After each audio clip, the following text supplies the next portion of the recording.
Well, oh my. Howdy, everybody. 'Tis I, the Media Ghoul. I'm here. And I'm ready. I'm ready to chit chat about one of the greatest seasons of television ever created. You might know it as Arcane Season Guano, or Juano. Now, we've been doing a lot of chit-chatting about Arcane Season 2, but I wanted to, jump back a little bit and, go back to the fun part. The one that everybody loved, or at least everybody with half a brain loved, right? But I think it's quite important before we jump right into it, that I will say spoilers for Arcane Season 2, because even though this video and the stream is going to be focused more on Season 1, I want to, point out a few things that, like, oh, here's a little bit of foreshadowing here, or, this means this, or, obviously people might jump into the chat and ask some questions about Season 2, and I'm going to talk about that and answer it. So, full warning, this is going to be full of potential spoilers for Season 2, so if somehow, some way, you have not seen Season 2, this is not the best spot for you to jump in. Now, before we rock and roll, as per usual, I just need to check my audio for 5 seconds, because I'm a, streaming noob. Just give me one uno momento, please.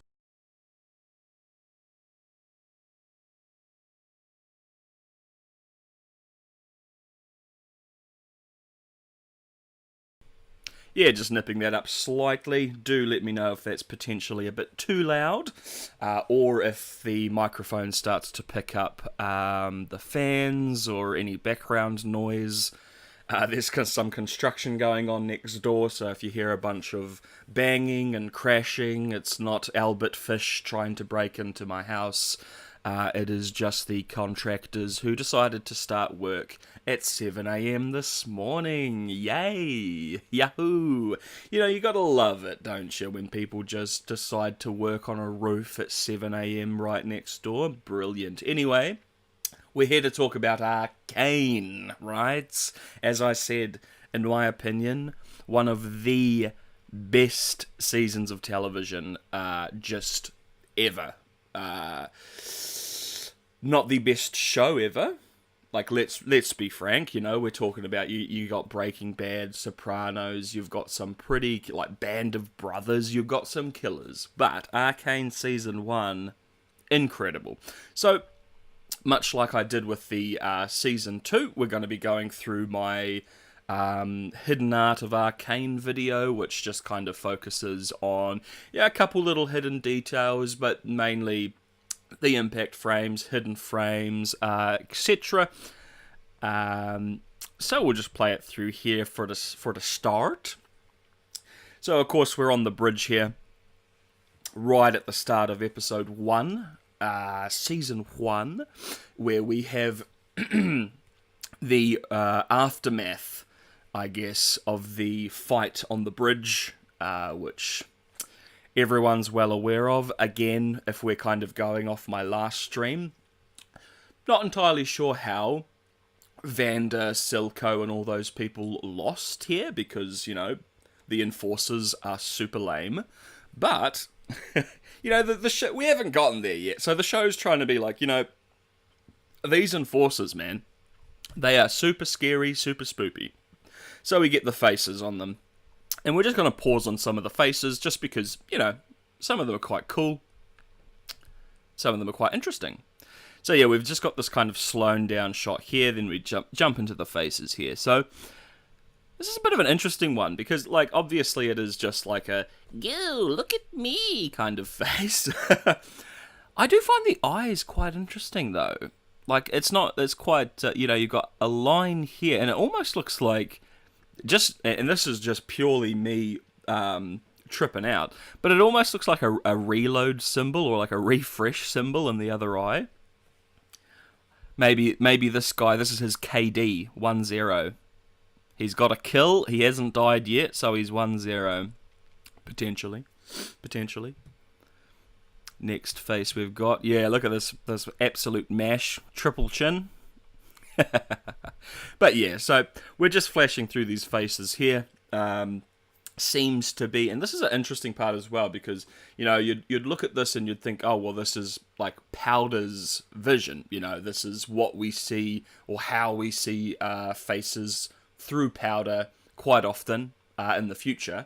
But yeah, I mean, the slight interesting note of that is that like Powder, or Jinx Powder, is like closing her eyes and not looking. So that makes me think maybe the visuals that we're getting here, it's not only the show obviously trying to tell the audience that, hey, these guys are no bueno, quite scary to the Zornites, to some of the Zornites at least. But I do wonder if this is actually what Vi is seeing, right? Because again, as I said, you've got young Vi. Maybe this is kind of her vision as well, instead of Powder's, who, she's not looking. She wouldn't have all of her mental trauma yet, because they're going here. Their parents haven't had bad things happen to them. So, and the reason why I kind of point that out is we'll get to a couple more faces. We'll just kind of slash through. When we get to... Is it this one? Yeah, it's this one. So, interestingly, the reason why I wanted to say...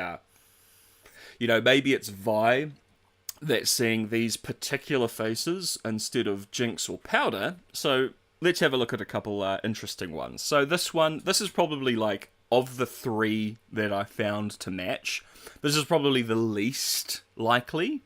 But if we look at this face here, so we've got... we've got like little X's on the eyes. We've got kind of like a toothy grin.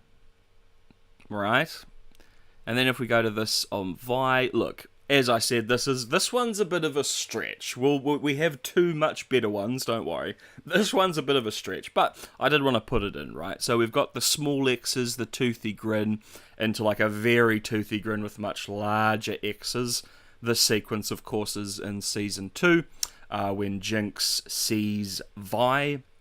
But if we have a look at, here's the next one. If we have a look at this one, for example, we've got the lines over the eyes. We've got this little triangle nose. We've got this mouth here, and then we've got these like almost, cheekbones up here kind of thing, right? So this is Season 1, Episode 1, the first scene. And then we jump to Season 2, and my oh my, that is the exact same face. Yeah. Exact same face. You've got the lines over the eyes, got the little triangle nose, you've got the cheekbones up here, and you've got the same smile, yeah? So the reason why I wanted to kind of, surmise that maybe Vi is seeing these horrid faces on the Enforcers is it might be interesting that in the future Jinx sees the same or similar faces on Vi as an Enforcer. But again, the only reason why I think that is because, Powder's closing her eyes in that first sequence. So it would be bizarre visual language to have Powder's vision when she's not looking. Again, as I said, though, it's really just the show telling the audience that. But I do think it's a little interesting little thing to think about. And a little bit sad. OMG, my heart. Hope to die. Very sad. But no. So we've got these two same... So we've got, as I said, these similar... That's a bit of a stretch. I will agree. This is quite a stretch on my path. However, these two are literally the same. The only thing that's missing is the eyes, the pupils in the eyes. But no, those are very similar. And then we've got this spoopy face. And then we've got... So this one here... We're more looking at the foreground face. So you got these kind of two bulbous eyes with this etched out smile here. And then again back to Season 2. Ain't that the same face, right? So yeah, it's just a little interesting thing. I did find it slightly bizarre while I was, matching the faces and putting these together that it is literally like 2.5, right? That first one, it's a bit of a stretch, but these two are identical. And I don't know, I'm not entirely sure why, right? It could be the thing that I surmised, right? Oh my god, how sad Vi saw these enforcers as these horrid monsters, and then Jinx sees Vi as an enforcer and sees some similarities, right? Because it isn't one for one. There was just, as I said, 2.5 out of the selection of faces that are quite similar or identical. Or it could be the much easier option of, well, Powder was looking, and Powder sees those faces in that enforcer, and then again sees some of the similar faces in the future in Vi. But no, I thought it was interesting, and I do kind of like that it isn't just a copy and paste faces, because I find the faces here, like especially some of these quite striking ones back here, are quite effective for this situation, and then some of Vi's ones in Season 2 are almost like more distorted and horrific and monstrous, So yeah, I do like that it's not copied and pasted, but yeah, I can't be certain on the particulars, right? I'm sure there are a lot more people out there that pay more attention to particulars like this that might be able to figure out the exact reasoning. As I said, if it has to do with Vi seeing the faces, because she's a child at that point, or at least quite young, and then again Jinx seeing the same stuff in the future, would be quite interesting. Or it could just be a little bit of visual storytelling. Such things are always possible. My goodness. Alright, so let's continue on with some of these faces. Oh no, that's the end. JK just trolling. That was the last of the faces. My apologies. I have to end my YouTube career. Oh, my goodness. Alright, so we've just got like a body here. We get some of these like filter flashes. We get these kind of things all throughout the show as well. Just as we saw with Season 2, I do think it's a little bit more prevalent in Season 1. But yeah, quite often you'll just get like frame by frame by frame by frame of just these like different filters kind of flashing, making things distorted. You can see like the red there. And, it's just a decent effect to make things look a bit more shocking and impactful and OMG, it's a dead body, oh my god. And we've got the little X's over the eyes, very sad, very tragic. But yeah, I believe this is, of course, just a person. Probably we've got the kind of this horrific visual going on because you've got two children walking past that, so not the best. Alright, so we skip from there to the Jace's house, I guess, where Vi and Powder and Clagger and Milo break in. And we have an interesting little effect coming up, which I've pointed out multiple times because I'm a troll, I'm a ghoul, I'm a ghoulish man. But we'll get to it, okay? So the gemstone, the unrefined crystal, I should say, I should be far more accurate than that, rolls against the wall after Powder dropped one, right? And what is... Oh my god, look at this, right? So... all I have to say here, so this is episode 1, season 1. All I've got to say, Jinx has gone back in time and done her super speed, right? Because literally, the only time we see pink flashes is when she does her super speed, right? So here we can see Jinx doing her super speed. No, but I think it's very cool. Very cool, very interesting, right? That the animators especially, have been so concise with their designs, all the way down to whenever one of these gemstones explode or react like this, you're going to get this single flash of pink. You're going to see similar things like that when Hextech weaponry is used. That was like half the point of my pink flash video, just pointing out, look man, like, yes, the effect is used with her super speed, but my goodness, it's actually used all the time, right? So, but yeah, it's just a cool little effect that they keep to throughout the show, which is great. Nice little bit of contentuality, I believe is how you say that word.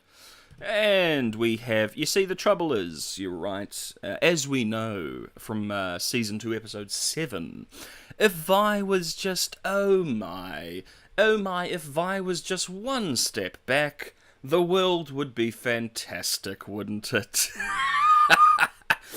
But alas, we're on the bad timeline here, so we've got this blue flash as the explosion goes off, and we get another flash of the kids outside as it goes off. And that was quite literally when it came to all of the impact flashes, hidden flashes, flashes.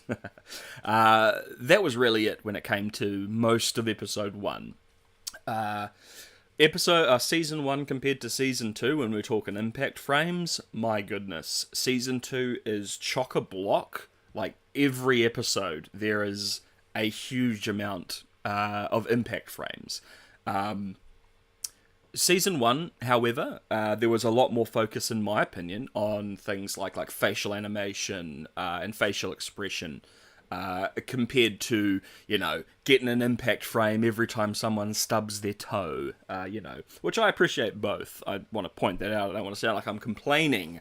But now we're on the most important part of, I think, both seasons of television. The introduction of Twitch. Yes, everybody's favourite rat. Was quite funny that people were certain about this, but it's perfectly fine. We've got some cool effects here. So one of the reasons why I wanted to slow down on a lot of these effects is, A, it kind of works for the effect that the show is going for, but B, it's also just kind of showing off all the little filter effects that they use all throughout both seasons. So we kind of sit here for a while, we see it kind of flashes inside Twitch, and we see his internals being changed by the shimmer. We get this, I quite like this filter as well, the colour that it does. It's quite nice. It's quite nice, white rice. Now, yeah, so a lot of this is just colouring. This is, as everybody knows, the birth of Twitch. Everybody's favourite rat. So yeah, we've just got more and more of these filters going on. It's basically like, you've seen it. You've seen the show. It just flashes and flashes and flashes until it kind of gets up and does silly things to the putty tat. We've got some great eye effect here as well. So we'll just play this actually, because I quite like these effects right here. It's also not the only time we see in the show the eye effects when it comes to shimmer and people being changed by it. But yeah, I mean, look at that. Look at these stills, That's like when the LSD hits. Ooh. Crazy. Yeah, very cool. And then we get the poor putty tat. Which, probably the worst thing Selko's ever done.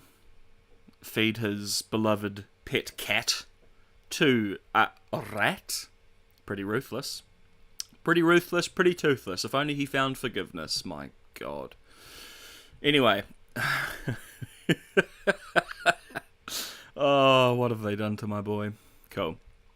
So yeah, we spent about 27 years in video on that section. But no, as I said, like that also allows me to kind of skip over a lot of the filter frames that happen throughout the show. I don't really consider a lot of them impact frames. It's a little bit different, right? Because you've got, like 3 or 4 seconds of it flashing through multiple filters. Whereas for me, an impact frame is more 1 or 2 frames, blink you miss it kind of stuff, right? Where when you're watching this, it's like, yeah, it's flashing a bunch of colors. You might not be picking up exactly what they are, but you can definitely register exactly what it's trying to tell you. Where with an impact frame, you see the impact, you see the frame, but you can't really tell all of the specifics of what you're seeing. It just gives you that punch. And then we flash over here to spoilers, I'll say it again, spoilers Season 2, Arcane Season 2 spoilers, spoilers. Not Rise, not skin-coloured Rise, Victor, of course. Everybody knows that this is obviously Victor. Goodness me. So we've got Victor here. Saving Jace. Wow. Now, again, we are going to be talking Season 2, so let's have a little chat about this, right? Why, if you are going back in time to prevent yourself from taking over or destroying the Runeterra, or even just Piltover, right? You've gone back in time to over and over and over again rescue Jace and give him different kinds of runes to see whether or not that would make any difference at all. Have you ever tried not saving Jace, buddy? Did you try not going back in time at all and keeping him in the snowstorm? Have you tried maybe teleporting him to another place on another side of the world? I don't know. Look, there are many, many things that you, future Victor, god of all things and knowledge and timey-wimey-wiminess, there are many things you could do to save the day. And the easiest is, and it's unfortunate, but it's the reality, sometimes if you gotta save the world, you gotta make hard choices. But if you left Jace and his mummy in the snowstorm, you would have saved the day every time. It's quite simple. Quite simple. Not too sure how that was a difficult thing for you to manage, but okay. Or, as the wizard who saved Jace and inspired him to create Hextech technology, why don't you visit him, and say, hey brother, don't do that. That's no bueno, that's bad. It's going to be quite bad. Or, how's about you go back in time and when Jace is about to commit Sudoku because he's, been kicked out of the academy, why don't you give him a little nudge? Why don't you pop behind him, give him a little nudge, and then everything's fine? I don't know. It just seemed like, they introduced the timey-wiminess and they created this loop, but the loop didn't need to exist because the obvious answer was there, right? Anyway, we're talking about Arcane Season 1, guys. The good season, yeah. So it's quite interesting. So, initially, I think a lot of people thought that Jace was being saved from the Freljord. Because it's like the snow place, right? If you've played League and you see snow, you're like, oh my god, is Ash around the corner? Oh my god. But, yeah, as I've said before, the wiki just states that it was a snowstorm. So this could have been actually quite close to Piltover. We don't know. I think it's fun to think that he was maybe a bit further away. But anyway, old chum Victorino here. We get this interesting. I think this was quite interesting for people on their even on their multiple watches, right? So we get the hand and the world and the moon, and then it turns to like an eye, and then we get these different shades. It's beautiful green color as well. I quite like that one. Back to the world. and then into this eye here. So, I mean, I've got two assumptions. Again, I'll keep saying it. I'll keep saying it. Spoilers season 2, spoilers season 2. But two things here. So this is obviously could be Jace's eye. He's got similar color eyes. I'm very hesitant to talk about colours because I'm colourblind, but I'm going to do it and embarrass myself anyway. I think, from what I can see, these are the same eyes as Jace. I might be wrong. But there is also the potential that this is Victor's eyes. I've seen plenty of images with his eyes being this colour. I've also seen some images with his eyes being a different colour. So, my God, I don't know if that's my brain tripping out. But, yeah, I think it's either or. My opinion, most assuredly Jace's eye. It is like pretty much the same from all the pictures that I've compared these two images to. But at this point, with all the knowledge we have from season 2, one could argue potentially this is Victor's eye as well. But I'm not sure. I like to think it's just Jace's. Anyway, moving on. So we have a fun little thing here. So this is when the enforcers, Marcus and his boys, have come to Vander's, to the last drop, Vander's little pub. And I just quite like this because it's really quick and it's zoomed out, but I zoomed it in. And, you know, it's just that fun little thing of the button that he uses to send the monkey out to alarm the kids actually has the monkey face symbol. And of course, we all know Jinx and the monkey type bomb. All of it all builds together, right? But no, I think it's just a neat little detail because this quite literally could have just been a big red button. Because in these shots you just see that you can see there's something drawn on up there, and even when it does the zoom in, it just kind of gives you that's like all you're really getting. But yeah, when you zoom in, it's just a little monkey man. And he's going to play a song, so you don't get arrested by the fasciasto enforcers who are super cringe and suck. Alrighty, so we have straight into... Yeah, this is just like another kind of like filters stuff thing here, but Silco changing... I don't even think I know this guy's name. I think his name is Gerald. You see, Gerald here, he's a nice guy, but he's on such hard times, you see. So Gerald took some heroin, and now he's having a bad time. But no, I do like the purple flash here, obviously, because of the shimmer. But it is probably the most striking filter. The green's okay. Yeah, I quite like that there. It's quite nice. So we have here, this is I think it's a 1.5 second, maybe 2 second flash of Silco when Vander is giving him a neck and shoulder massage underwater. It's hydrotherapy. There's no violence in this show, guys. This is necessary for Silco's hydrotherapy.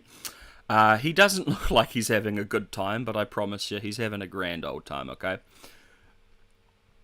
Yeah, that's a face of relaxation, fellas. So we're going to go right on to...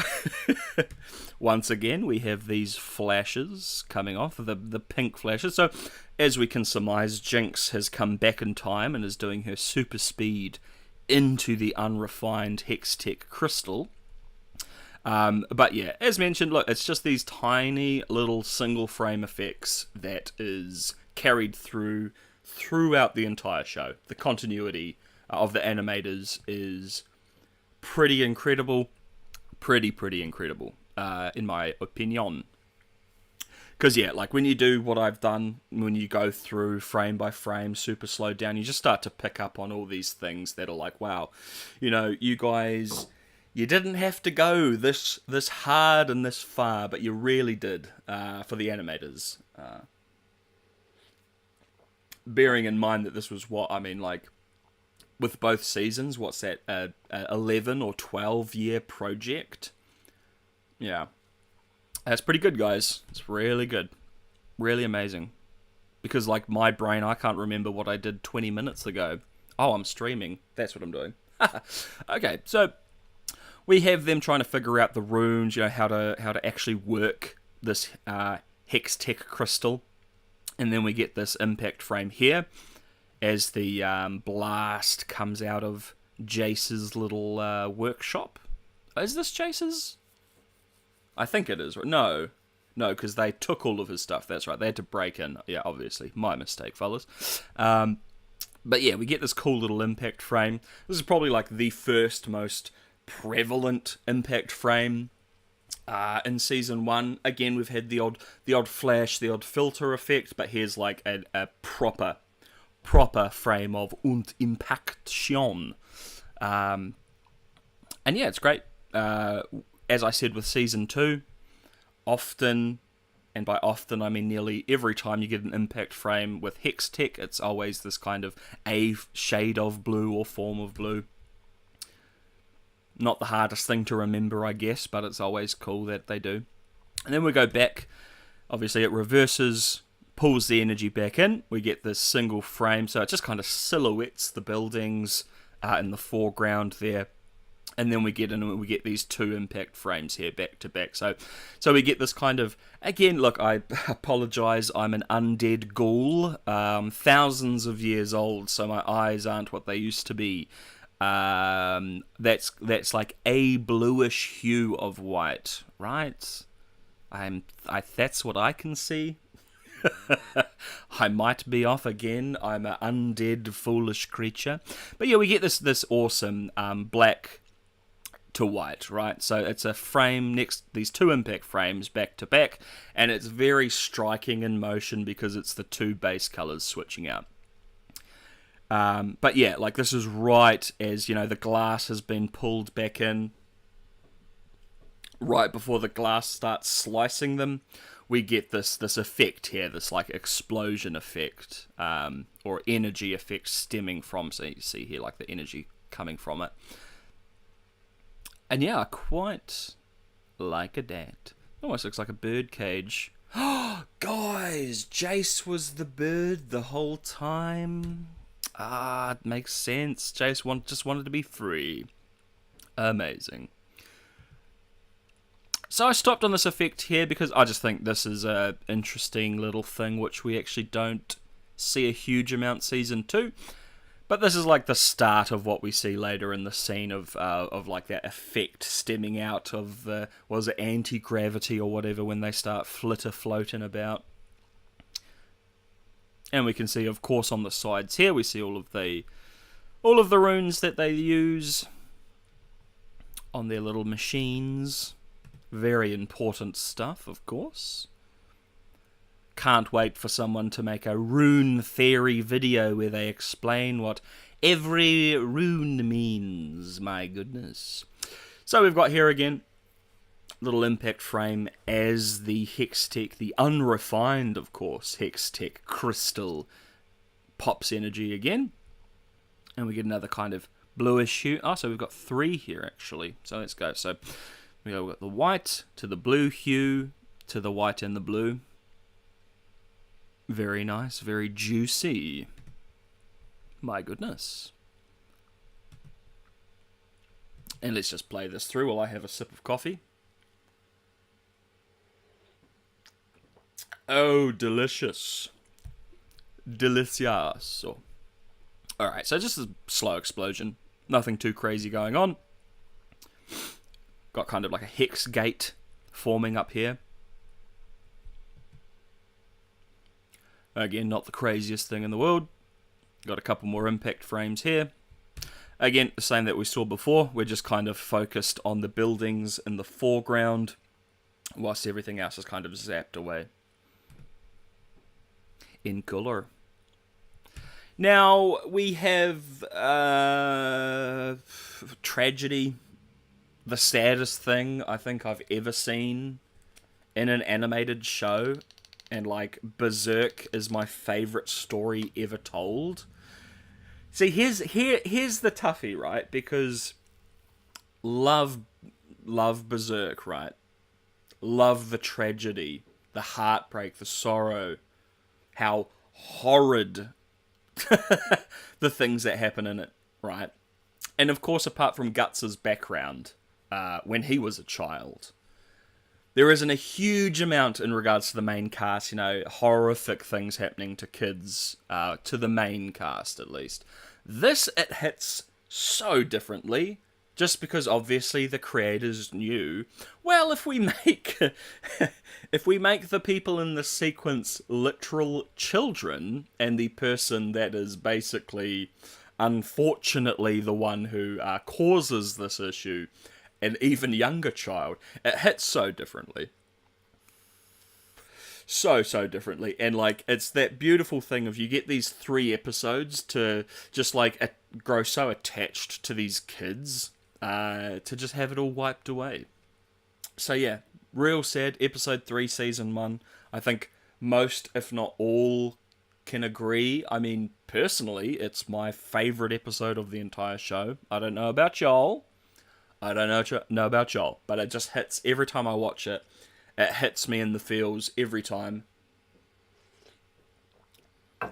And I'm a feral ghoul, so, they're doing something quite well. W-Stream. Oh, I did like the Stram, but we can go with Stream. Thank you, buddy. Appreciate that. As mentioned, we're talking Season 1, but we will be talking a lot of Season 2 as well. So if you want to ask questions or make comments about Season 2, you're more than welcome. We'll do all kind of spoiler chatty here. This is just the vehicle for us to have the conversation talking about Season 1. But very, very sad stuff here. So let's just muscle on through. So we get this cool little effect here when it smacks it, of it just kind of glowing of energy, and we're going to get some interesting little tidbits coming up, right? So, of course, we've got the first explosion here, which absolutely blats this guy for 2 seconds, and then he's fine. But, so I play it in motion here, so that's what we see with the first explosion in motion, right? No slowdowns, anything like that. So it's pretty much just, well, he hits the thing goes bing, bang, boom. But we're going to be slowing a lot of these down, of course. So we get this cool little animation effect. And remember, we have multiple gemstones flying out, doing different things, right? We have one go this way, and we have one go this way. Right. So, not only in a single frame have they shown that, but let's see it in a little bit better detail. So we jump to this frame here.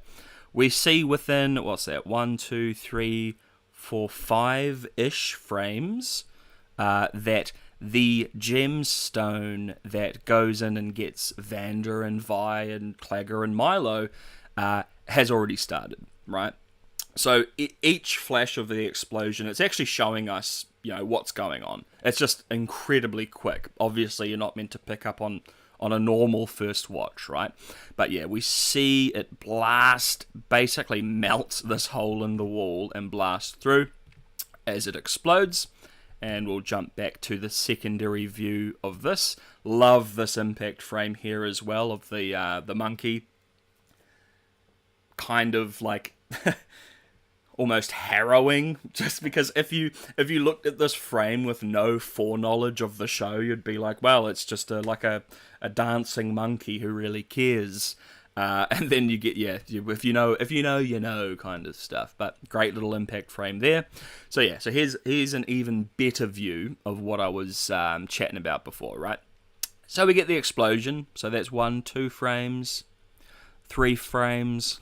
Look at that energy impact, and it's just a little single frame there. Alright, so 5th frame right here. So yeah, so 5 frames, we actually get to see the gemstone blist through this door, but again, it's just one of those things when you watch it in motion, full speed, you're just kind of witnessing an explosion. But when we slow it down, we can see, it blasts that through there and explodes.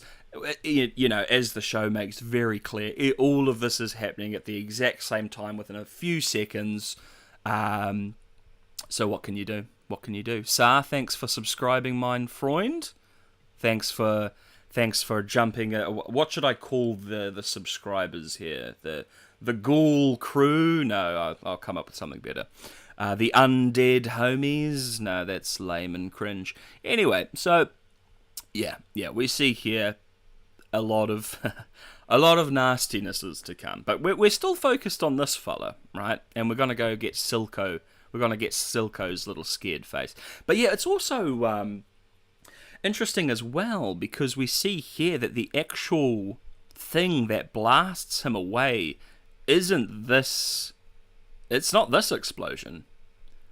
It's the one that gets Vi and Vander is the actual one that hits this guy. And I wonder if in part that's why and how he survived, right? Like, the door takes a lot of the blow, and yes, this is a huge explosion, but it like blasts him away. Whereas maybe this one would have just absolutely annihilated him. Anyway, he is a Shimmer guy, let's be fair. He can heal. Shimmer people can heal, we know that for a fact. Yep, so we'll go here. So Silco gets pushed out of the way by Savika. And of course we get to see Savika's arm get absolutely blistered. Yeah, no bueno. So I guess this is just like it's one of the things that I talk about with when I was talking about season 2, right? You have some really awesome visuals and attention to detail when it comes to the animation, but then it also sometimes opens the reality, like unfortunate questions, right? Like, how did this only get Savika's arm and literally nothing else? I don't know how that works. I love the fact that she pushed Silco out of the way, she loses an arm for it, and then when we see her in the future, she's got the robo arm. Love all that. It's just one of those small things when you slow it down and you stop it and you think about it, it's like, well, how did that happen? Does she have Zarya's and it just like didn't hit her arm yet or something? I don't know. But again, very nitpicky, I know. And I don't want to sound like I'm complaining. It's just something that you notice when you watch it. But very cool nonetheless. And then, of course, we have Singed getting singed. Very original joke that I came up with, yes. No one else has made such a joke. Singed getting singed. And look, one of the reasons why I wanted to slow this particular shot down, it's nothing crazy. I just quite like... this shot here of it filling with pink, purple, and then just into the like red of the explosion. That's nothing crazy. It's just like a neat little thing that I wanted to chuck into the video as well. And then we come back here, of course, to the reality of the situation, right? So when you're watching the show for the first time and you get to this part, you get explosion after explosion, and you're like, yeah, it got the Shimmer guy. Yeah, it got Silco and Savika. Yeah, it gets this crazy German doctor man. And then you start thinking, oh wait, some of our heroes are also here. So yeah. We've got this little impact frame here of Vi kind of covering herself from the explosion. How this doesn't affect them more, it's no trouble, We have the consequences, the show understands actions have consequences, so yeah, it's fine. It is what it is. It is what it is. We get enough consequence, I'll say, from this. So these two little back-to-back impact frames from the explosion, naturally. And then my heart breaks, basically.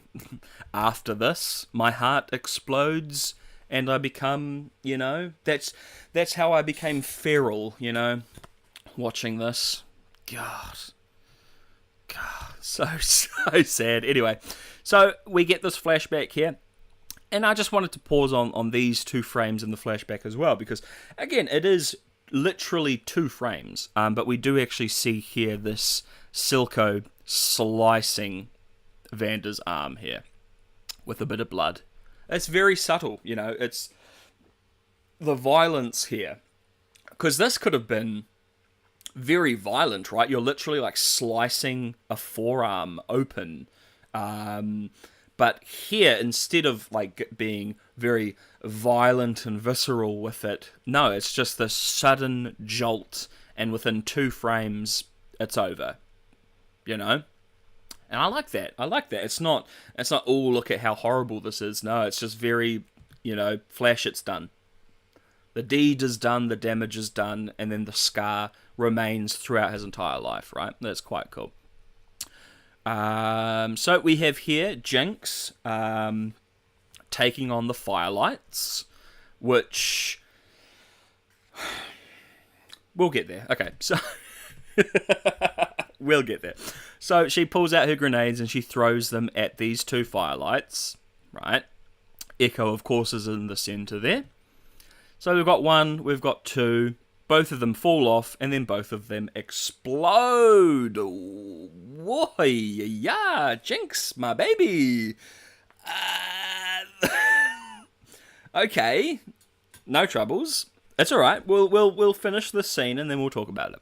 But look at these 2 flash frames before I go insane. All right. So we've got So obviously we've got Echo here, and we've just got the light of the explosions. And one after another, right? Because they were timed bombs were thrown. So the first one exploding over here, we get this gorgeous impact frame. And then he quickly nips back when the second one on the left explodes. And then we get the second impact frame here. Right, so that's potentially, let's just keep this in mind, that's potentially 2 dead Firelights who are here to stop Shimmer being imported or transported, right? Okay, fine. Move on. Then we've got these little frames here. And I quite like these as well because it's a single frame, but she's blasting these like crystal imprisonment grenade thingies out of the air. Which again, it's just these little things where it's like blink and you miss it kind of stuff. So then, she's blasting it out of the air right in front of her. It splits apart, and as you can see in the next frame, it kind of bashes down here and turns into its, like, crystalline form. And we've got little Batman up here. Where's Rachel? Basically, he's up there thinking about Rachel. Okay. Really great little impact frame here, because what I like with this one is, normally when you get an impact of energy or a fight or something like that, you're often getting white on black or black on white, whereas this, this frame isn't, we're mid-fight and we're getting an oomph, we're getting a punch. This is like Jinx thinking that she sees Vi here. And it's more, obviously this black and red is more about Jinx's psyche than the impact of a punch. So I like the decision to go with this like deep shadow black and just this off red. Quite nice. Obviously this woman is not Vi. Obviously, everybody knows this. Everybody knows this. Jinx doesn't. So we get a couple very unfortunate little flashbacks here. All right, so very important to remember this, guys. So when we're talking about Jinx, we're talking about her psyche, and especially when we're talking about Season 2 and a lot of issues that many people have with Season 2, you just have to remember this, right? So Jinx potentially hasn't thought about Vi in a little while, right? She's got a lot going on, not only with her sanity, but Silco probably has her working all the time, right? So potentially, her seeing this person is the first time she's thought of Vi in a little while. I'm not saying the whole time, just in a little while. And the first thing she thinks is this, right? And remember, this is a tender moment. This is like a nice moment of Vi being like, look, I'm sorry, but this is like, Vi is trying to protect Powder here. But this is what Powder sees. Yeah, not great. Not great. And then we get into this one here. Even nastier. And the thing that I like about this is again, this scene is Vi speaking very softly and plainly and nicely to Powder, but with this memory, with this shaky, schizophrenic, horrible monster memory that she's got, it's turned into this really bad thing. So it kind of gets a little bit worse, these frames on her face. And then we cut back to Jinx, yep.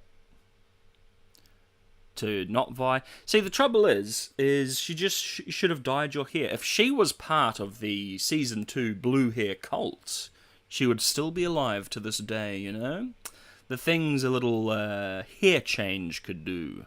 My goodness.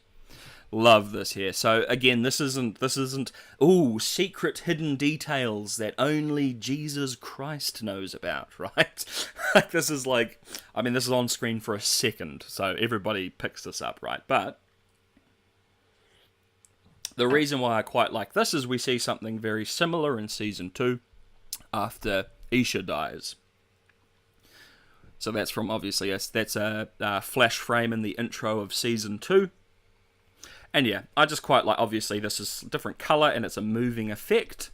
But yeah, you know, next season, when you have another situation of loss and fear, she kind of has a similar effect, old Jinxie Poo. But yeah, I also just love this imagery. Obviously, it's like of one of the worst moments of Powder / Jinx's life and Vi's life, potentially. I'm sure Prison hasn't been great, but this is probably has filled her with regret. And yeah, it's just this, you know, scratched out. You've got this almost like pastel drawn lines, like, absolutely love it.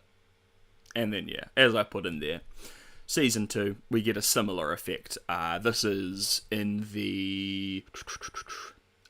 Is it this? No, I think it's the episode 8. Why does that say record voiceover on screen? What does that mean? Okay, that's gone now. Alright. Cringe! Yeah, I think it's episode 8. Is it the episode 8 intro? This is a hidden frame in the intro. And yeah, of course, I think we can all surmise what happens by episode 8 of Season 2 as to why she'd be like this, as I said before, post-Isha. But yeah, I quite like the effects there. And we have this beautiful division. This is like the most on-the-nose visual storytelling that you could do here. But it works. Look, it works. It's just a few moments. But it really does work, because we've got... Everybody, of course, will remember this. I think we've got maybe a different angle in the show, but this particular moment... And yeah, a little bit on the nose, but nothing wrong with that when it comes to beautiful animated visual storytelling. And then that sequence ends with her shooting that lady in the back. My goodness. So that's 3 firelights that Jinx just murked, right? Not great. Not great, right? Especially if you're trying to be like, well, she's actually... you know, she's actually good and she deserves a happy ending and blah, blah, blah, blah. Let's not forget the crimes that have occurred, right? You know, if she kills... I understand if you get... You know, she's killing chem people in Zorn. Who cares? I even get, which I don't agree with, but I even get the idea of, well, she's killing enforcers. Who cares? I don't agree, but I understand where you're coming from. What about these firelights, though, you know? They're trying to, like, stop Shimmer being moved around their home and their neighbour's home. They're going out of their way to stop it from, like, potentially, getting into Piltover? That seems pretty nice, y'all. Anyway, just a small crime of multiple murders, but yeah, moving on. Quite like this here. So, of course, we have Jace and Victorian Secret, have created the Hex Tech Gemstones, which is the refined version of the unrefined. And I'd quite like this. It was just something that I noticed as I was going through. So, So no impact yet, but I do find it interesting that the gem seems to react, visually at least, right before it gets hit, almost like it's preparing to tank the shot, tank Jace's hammer. This is, I believe, Riot is bringing out the Hextech gemstone as the next character, and it's going to be a tank. So here we see it tanking Jace's hammer. It's about to do its E into its Q and kill him. That's pretty brilliant. But yeah, we just get these flashes out of here once the Hextech gemstone has been smacked. And some just nice effects, you know. As I said with the Season 2 video, going through a lot of this is going to be, wow, that's nice, wow, that's pretty. But here we are. So here we have some filter effects, but I do like them anyway. So we've got the injection into Silco's eye. And of course, naturally, the first colour filter we'd put in is the purple for the shimmer. Completely makes sense.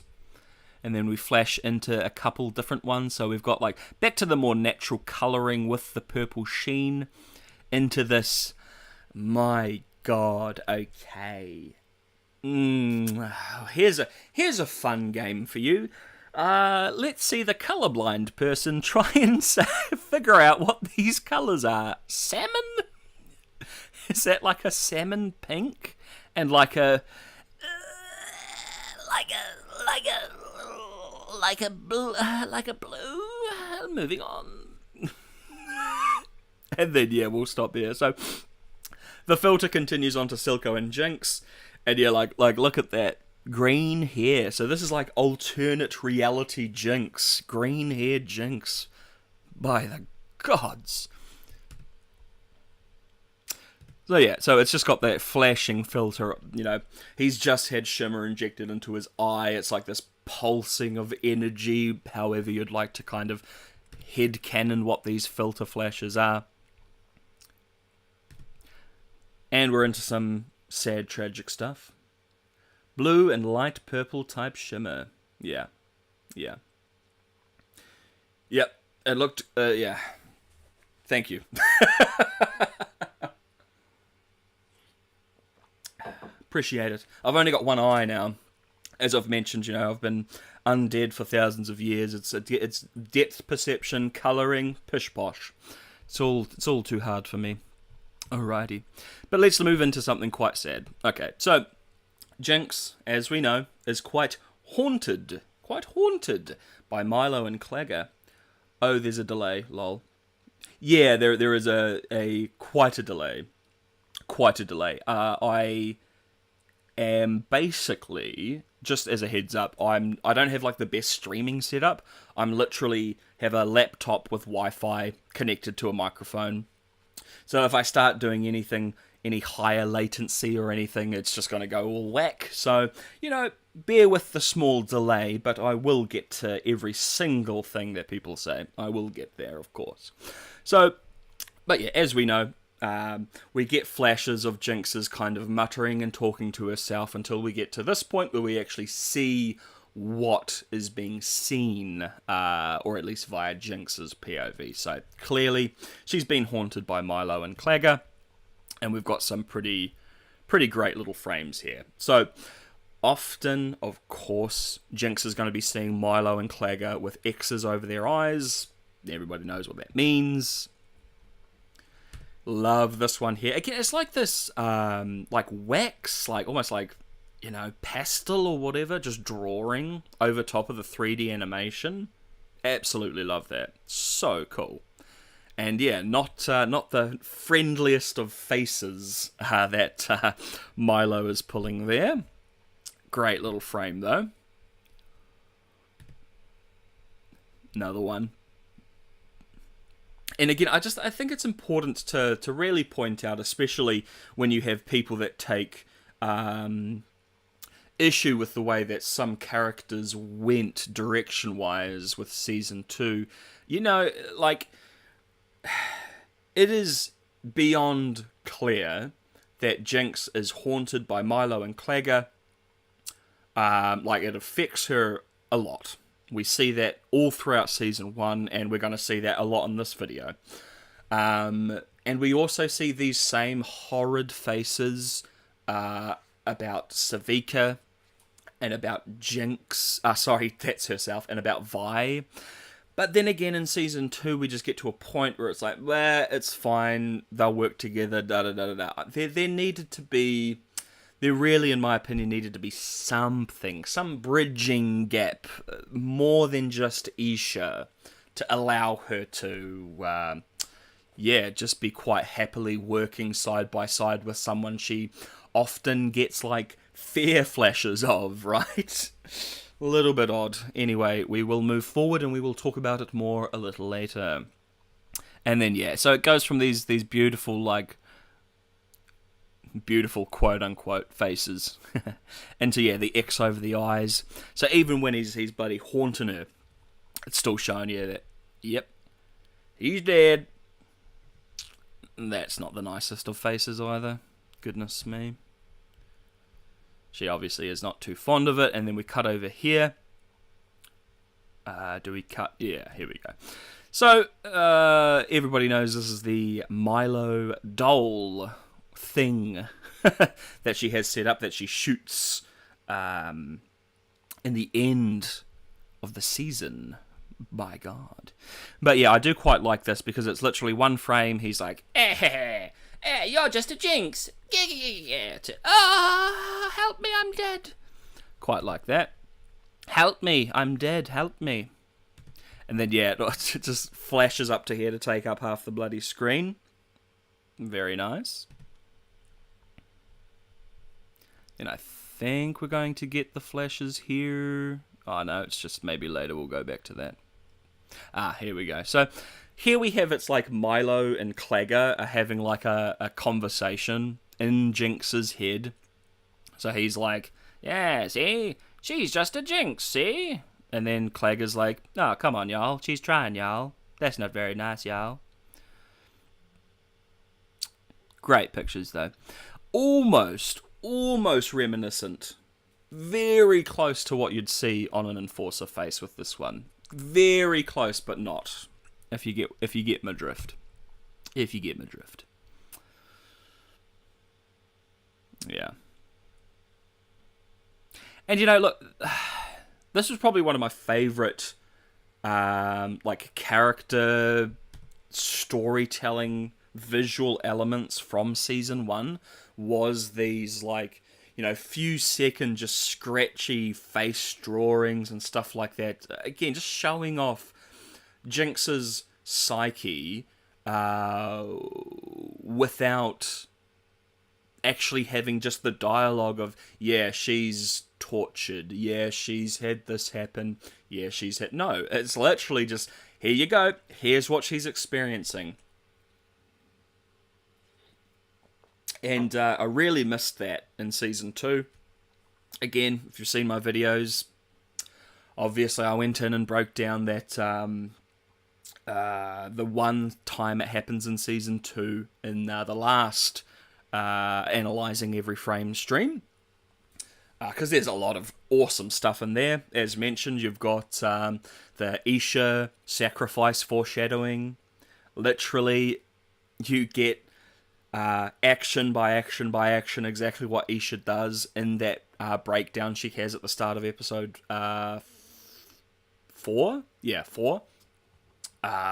You also have like an interesting insight of Jinx designs Savika's arm as the monster that she sees Savika as, right? So in that breakdown, she has Savika as in yellow, and then we see basically like a large version of the Moor arm with the arm on it, right? So it's literally Jinx sees Savika as this like toothy Moor horrible monster, and then she designs the arm based on that, and then when Savika has that arm, she sees the arm with the arm, right? It's very cool, right?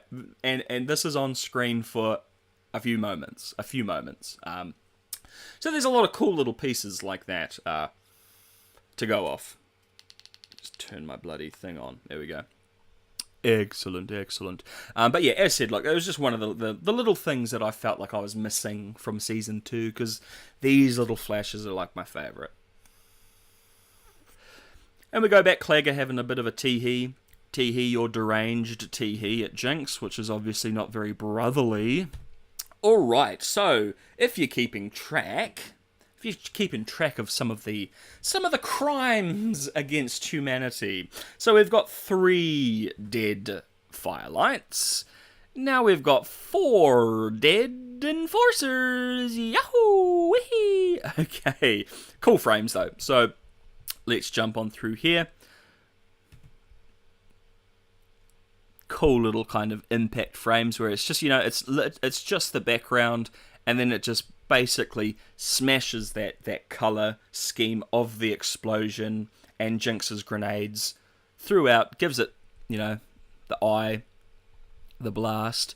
And yeah, this poor fella, lest we forget, this poor fella ran into a burning building following the voice of a small girl calling for help, right? What a villain, what a horrible person this guy is. And his buddies, all of which who dies. Okay. And they were just guarding a ritzy party, basically, you know. Anyway, it's fine. They're enforcers. All enforcers are bad, right? Ahab. I need to see that in graffiti next season. I need to see Ahab. All enforcers are bad. Ahab. Anyway.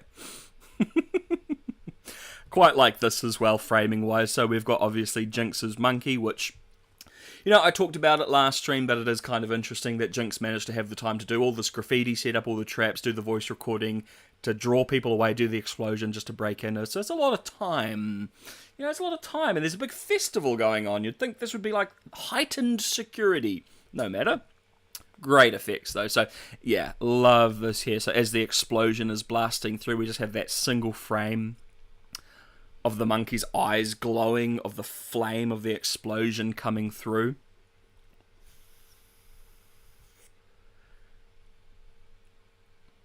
Now, oh, that's rough. That's rough. Ain't you lucky? You know, that's... I don't think these people really deserved that. I'll be completely frank. Look, I'll be completely frank and beans with you. Not certain that's deserved, but moving on. Cool, so I wanted to pause on this as well. This is kind of what I was saying. You know, when it comes to the Jinx survived Season 2 theory, the only real big piece of evidence that I do believe, because it is something that I also noticed on my first watch, the end at the end is in this font, right? This font is only ever used for Jinx and her actions. Here's a perfect example of it, right? So it's flashing this happy progress day. This is a single frame which flashes back onto the actual thing that she left where the Hextech gem was. And, of course, we get the same font effect with the smile at the end of the season. Basically, like showing, you know, you see Jinx's rocket almost explode. It cuts to the smile. That's kind of showing you, like, this is Jinx's action. We've got the same thing here with the happy progress day. This is in reference to Jinx's action. So if you want to go down that route, that is the biggie piece of evidence that I agree with. The other pieces I can argue against. I can come up with things to argue against. This one, not so much. But yeah, it's a cool effect anyway. Again, it's a few frames. It's just this very quick, again, as you see, it spells this out. Happy progress day. Yeah, very cool. And we get to one of the, like, probably biggest, most obvious proper impact frame in my opinion, in regards to the ones that I like, at least the ones I really like. So the impact frames that I really like are like this, where you can just basically get that, like, the entire character and a little bit of stuff going on as well. It's not just a flash of white with a circular color in the center. That's cool, but this is just got a little bit more going on, right? So this is when during Caitlyn's flashback, when she's young, when she's shooting with Grayson, the sheriff. And yeah, we just get this really quick impact frame here right before she fires at the target.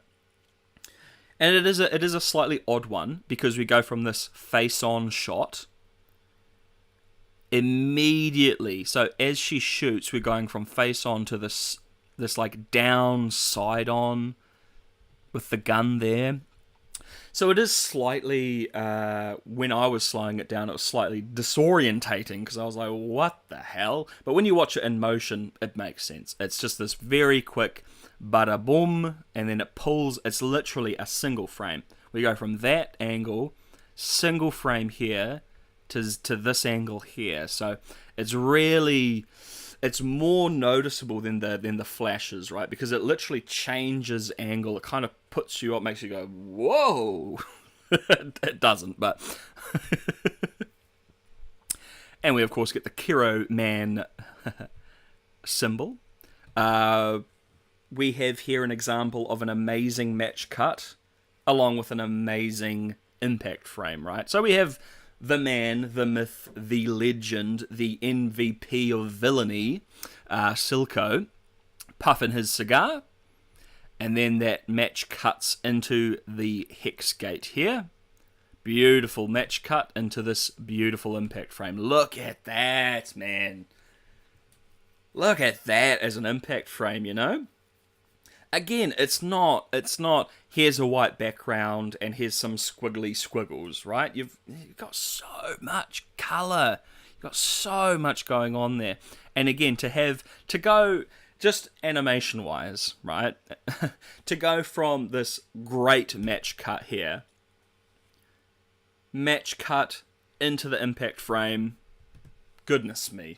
Y'all are, what crack? What crack are y'all doing at Fortiche, man? Ugh. Awesome. Love it. Beautiful. And another, I mean, this is a good shot, I guess, in frame to kind of be like, this is what I was talking about in Season 2 with Caitlyn's Hextech rifle. You know, it is literally creating hex gates to blast the bullet out, probably as fast as physics would allow, but not fast enough to blow a finger up. That's fine. It's alright. Okie dokie. So here we have Jinx figuring out how to use, or I guess, make usage of the Hextech gemstone that she stole. And it's not a good situation for her, because she, you know, had bad times with those before. We get these impact frames here. So right as the Hextech crystal starts to do its thing, or gemstone at this point, sorry, starts to do its thing, we get these two flash frames, or impact frames. Oh, where's the other one? Oh, there it is. Sorry, I thought they were back to back. I'm tripping. So we have this one here. We see, obviously, Jinx in the center there being blasted away by this a bit of energy. And then we get a couple flashes of the explosion into another impact frame here. Again, I really, really like stuff like this, where you've just got the entire character mid-motion. Very cool. And then after that, we're going to, I believe, cut to the chocolate drink known as Milo and Clagarino. Yeah, so she gets her little flashbacks there. And yeah, so pretty obvious, right? She's haunted, poor girl. So, back here, the dolls, obviously representative of Miloch and Clagar, I believe is how you pronounce their names. And yeah, 2 frames, I believe. Yeah. So 2 frames, we get the fade in, and then the reality, right? It is kind of interesting that Jinx sees Clagger, right, as this cute little doll, and I think that's also why we see in season 2 when she has her breakdown, not half, maybe a third of her breakdown, she sees Clagger as like child Clagger. I've had so many arguments with people that believe that that's Isha, but it's not. It's Clagger, 100%.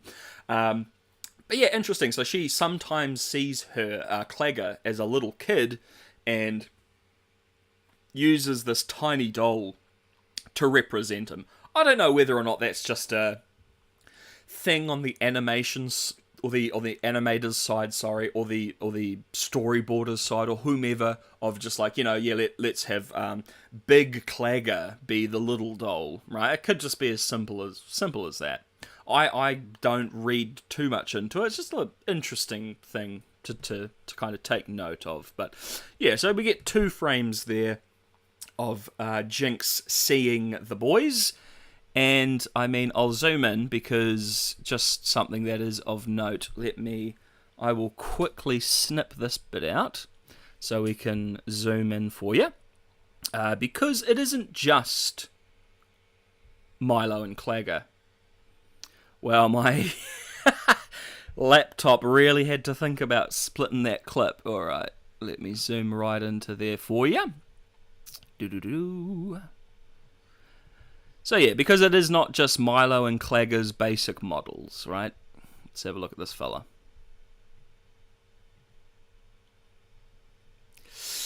Jinkies, Batman. Yeah, so he looks dead, right? Like, that pale skin, those dead eyes. Yeah. Quite haunting, really. Because it's not just, oh, I see Milo. It's, oh, I see, like, Milo's corpse, almost, which is, yeah, not the best. And then, yeah, we just get that nice cut back to the dolls. Right there. Yeah. Pretty bad. Pretty traumatic, one might say. Pretty traum up in the attic, one might say. And I this is nothing crazy, but I put it in because I just like the transition here of the stuff falling into Milo, and it goes into Milo's eye, and then it comes back out of Jinx, because again, unfortunately, unbeknownst to Powder, of course, as we all know, it was her fault. So it's cool to have the camera follow the thing that is ending Milo because of Powder, and as it goes in, it comes out of her eye. I very much like the symbolisms that are going on there. Quite nice. Okay, so we have some of the very obvious little bits and bobs here that I think everybody picks up on the first watch. So, again, as I've said, this isn't, hidden details that only bloody Vishnu knows about, right? So, obviously, everybody can see all of the scratches spell Vi's name. Oh, who's haunting Jinx, I wonder, right? It's Vi. Vi is haunting Jinx up until she's not, right? Whatever. That's an issue for season 2. And yeah, this is just so friggin' sad to me, Like, you get this, and then straight from that into this, man. Horrible. In a good way. Horrible in a good, great, fantastic way. And yeah. Obviously, all of these scratches spell Vi. Everybody can see that. Everybody knows that. And she goes in for the training fight little thing to try and fight or beat Vi's high score. Interesting. Interesting that the part they decided to like crack out and make look like it was falling apart and being decimated and destroyed was Powder's side. Interesting. Yeah, and yeah, so throughout this sequence we have a lot of these flashes of memories. We see here as well, I think I slow it down, yeah, so we see here like the echo of Jinx, excuse the pun, the echo of Vi, my apologies, as she's going through doing this fight. See the ghost, and again, some of these are like two frames, you know, but it just keeps coming in and coming out, so it is more, it is a lot easier to pick up on as you're watching in motion.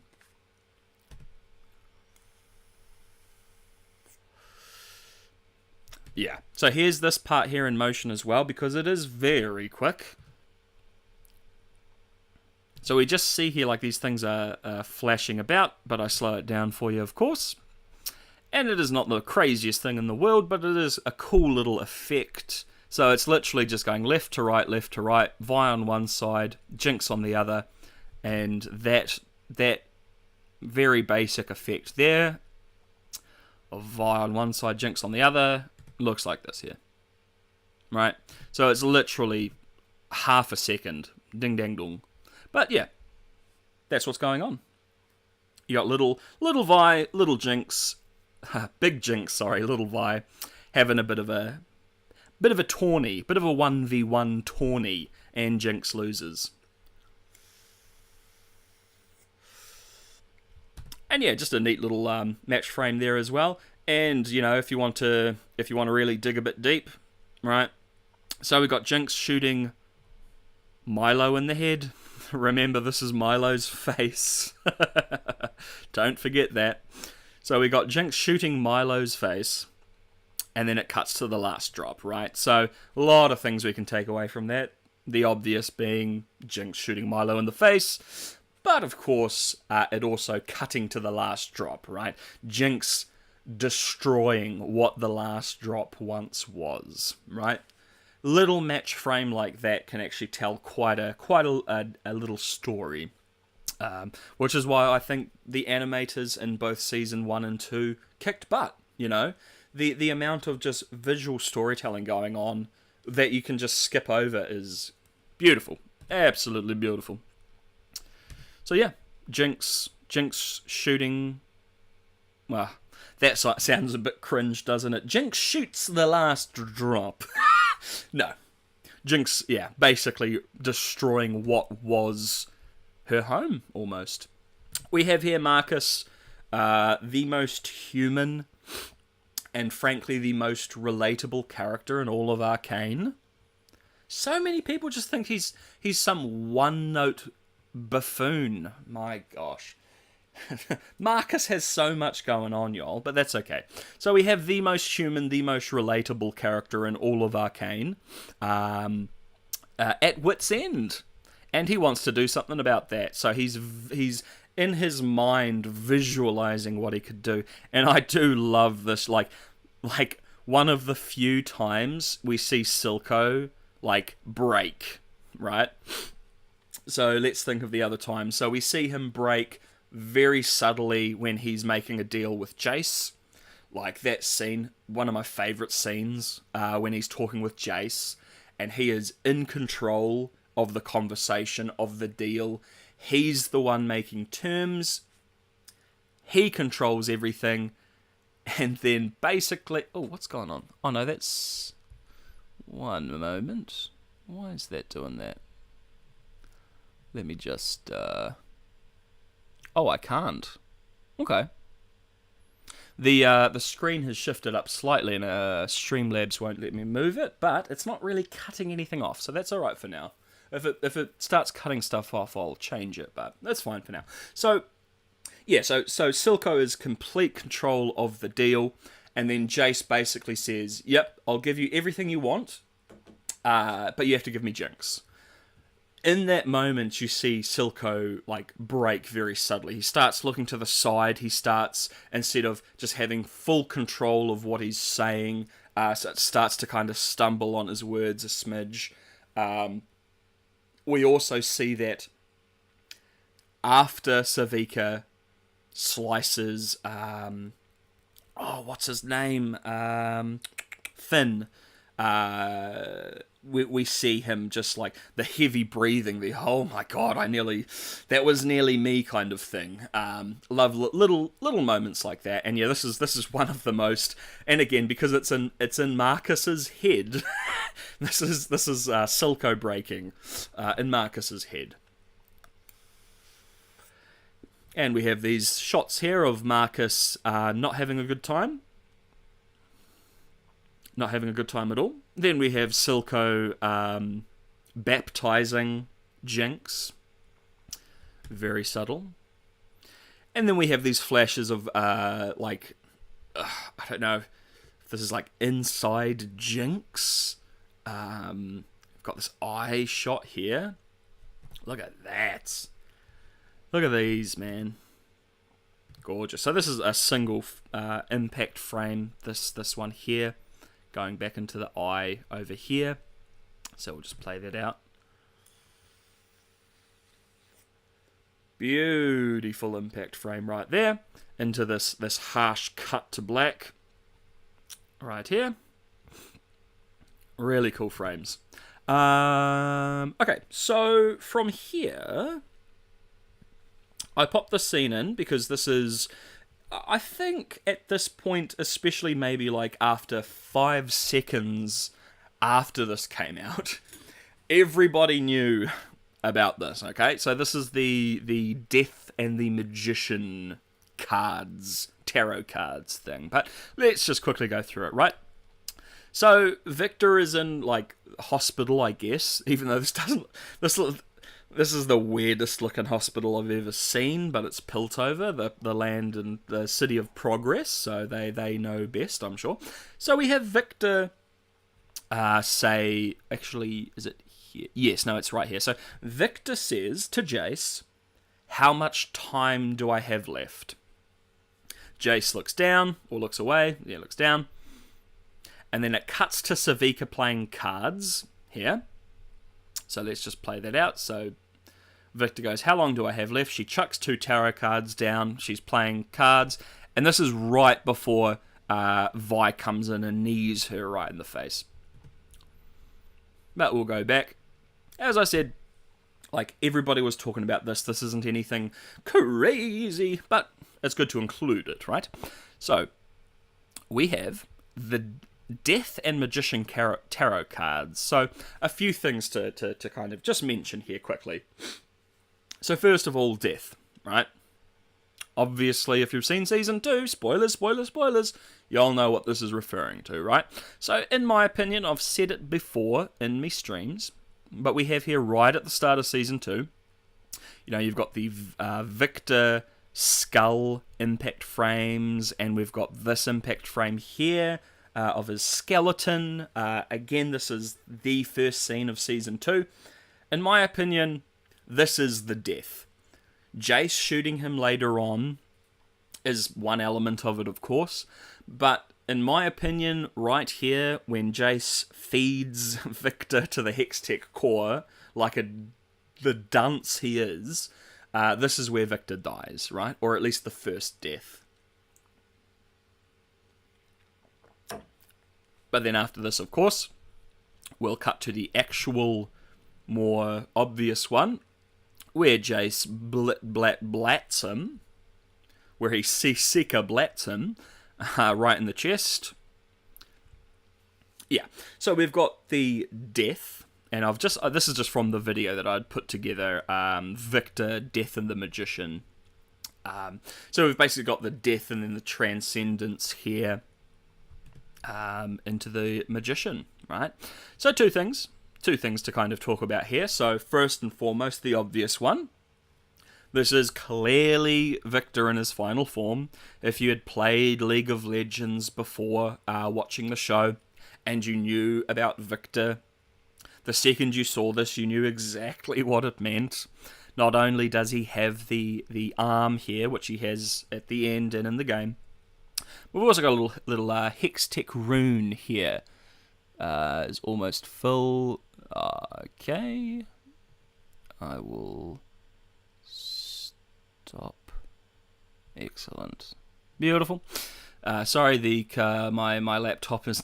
Yeah, okay, so it is not letting me. I will just end that. Excellent. That should fix everything. Continue. Nope. Well, why is it doing that? 1 second, folks. Small technical difficulties. If I grab these and do this. Oh my gosh. You see, folks, bound to happen. Having some minor difficulties here.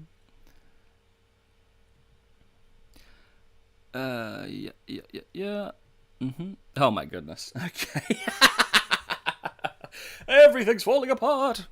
All right. Let me.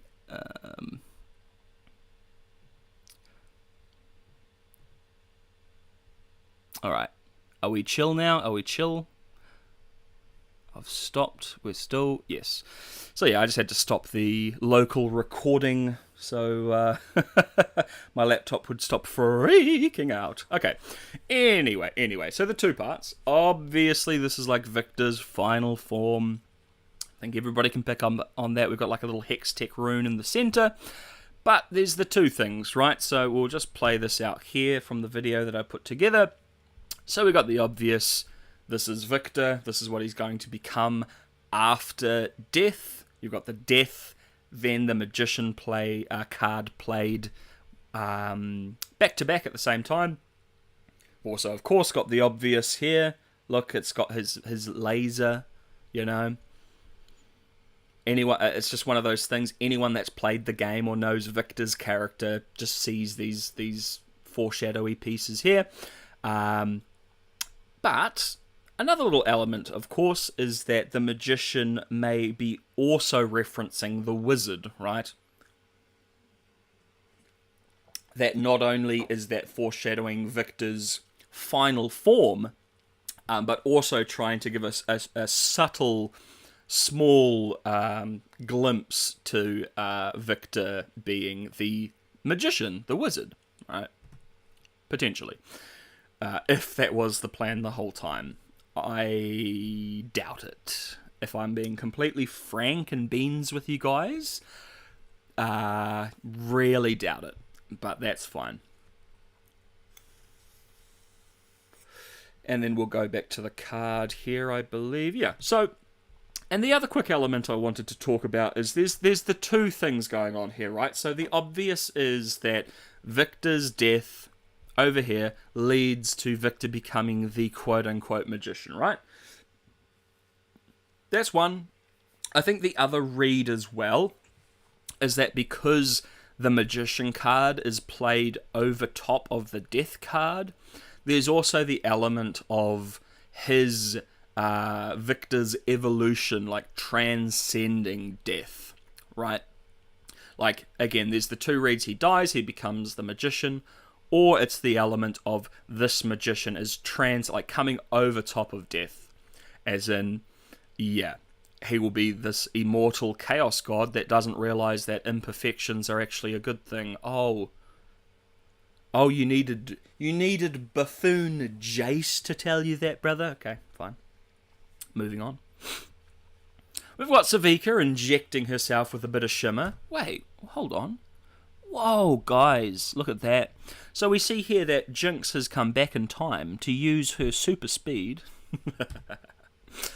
And then we've got the eye. So obviously we've got a lot of this imagery when it comes to shimmer. It's a really easy and quick way to show it's basically changing your everything when you inject yourself with this.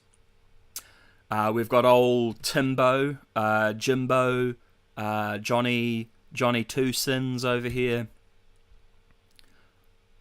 being pranked. Oh my god, guys, I think Jinx came back in them. So y'all are going to get sick of that joke, but I'm going to friggin' do it every time. I'm sorry. Moving on.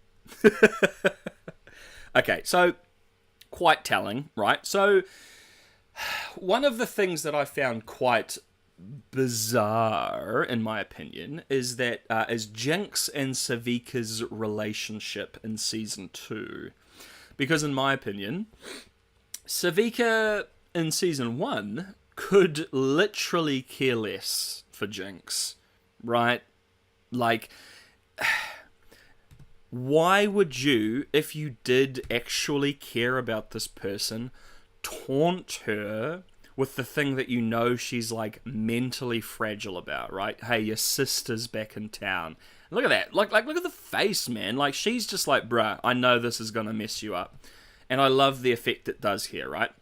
So she's got her knife here over her face, and when she hears that Vi is still alive, the knife, it like zooms in and the blade changes into the scene. It's, excellent effect here.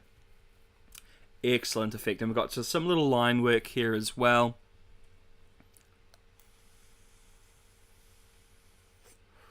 Really love that. I think that's really smart. Really great way of, it's just one of the it's telling you something that you already know, that you've already seen, but it's just doing it in quite a clever little way. Just changing that blade into that second sequence there. Quite cool. Quite cool. And in my opinion, not something that you do to someone that you like. But that's perfectly fine.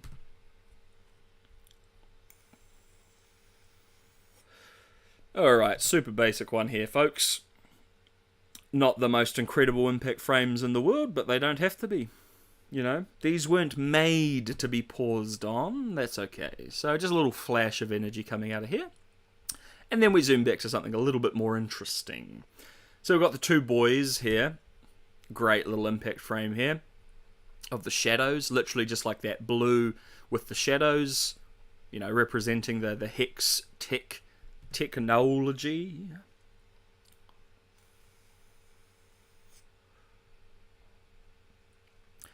And Heimerdinger, just being absolutely terrified of the potential repercussions of introducing something like this, and wrapping it up with organic life. One might think that if he went to a place where hex technology did not exist and was hunky-dory, that it would be the last thing that he does, but that's fine. And I do quite like here how we see the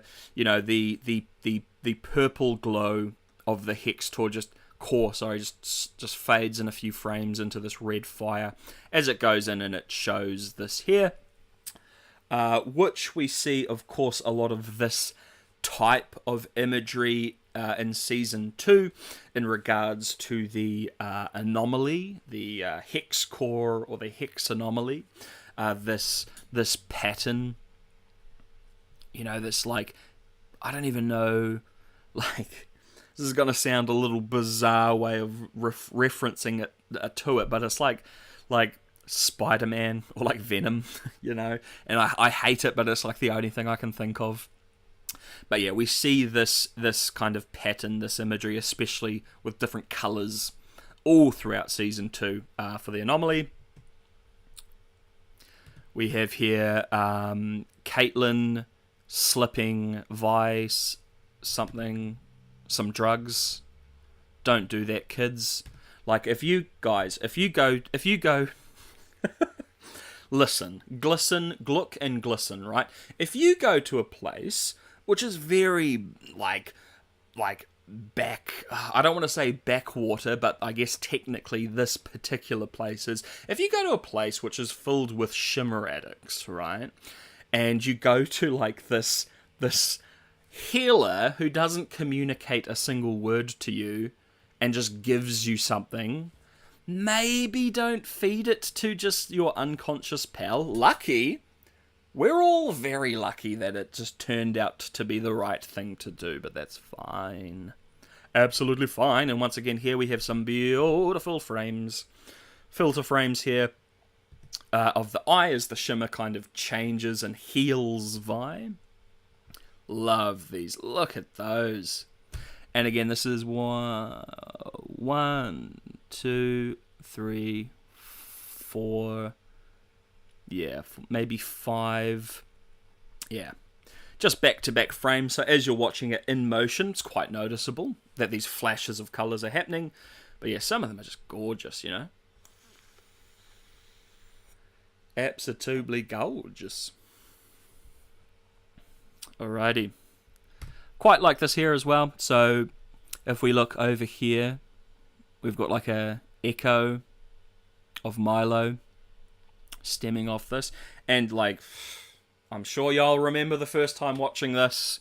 You know, you got Guns for Hire playing in the background, the Wood Kids song, which is like beautiful, absolutely beautiful song. And then you've got this absolutely tragic, harrowing imagery.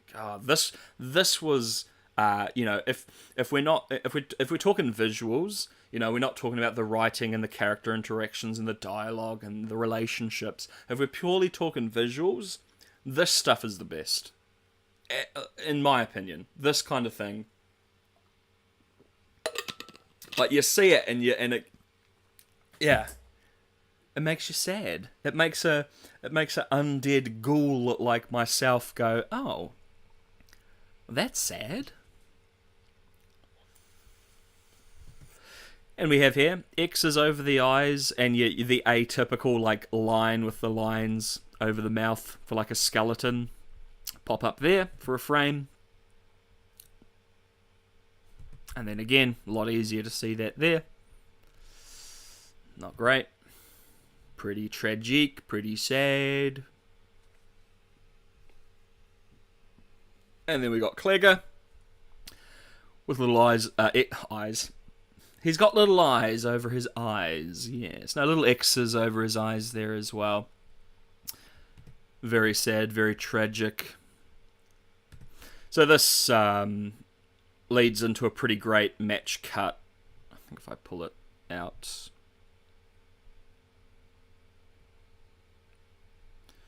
Maybe we need to go a bit further.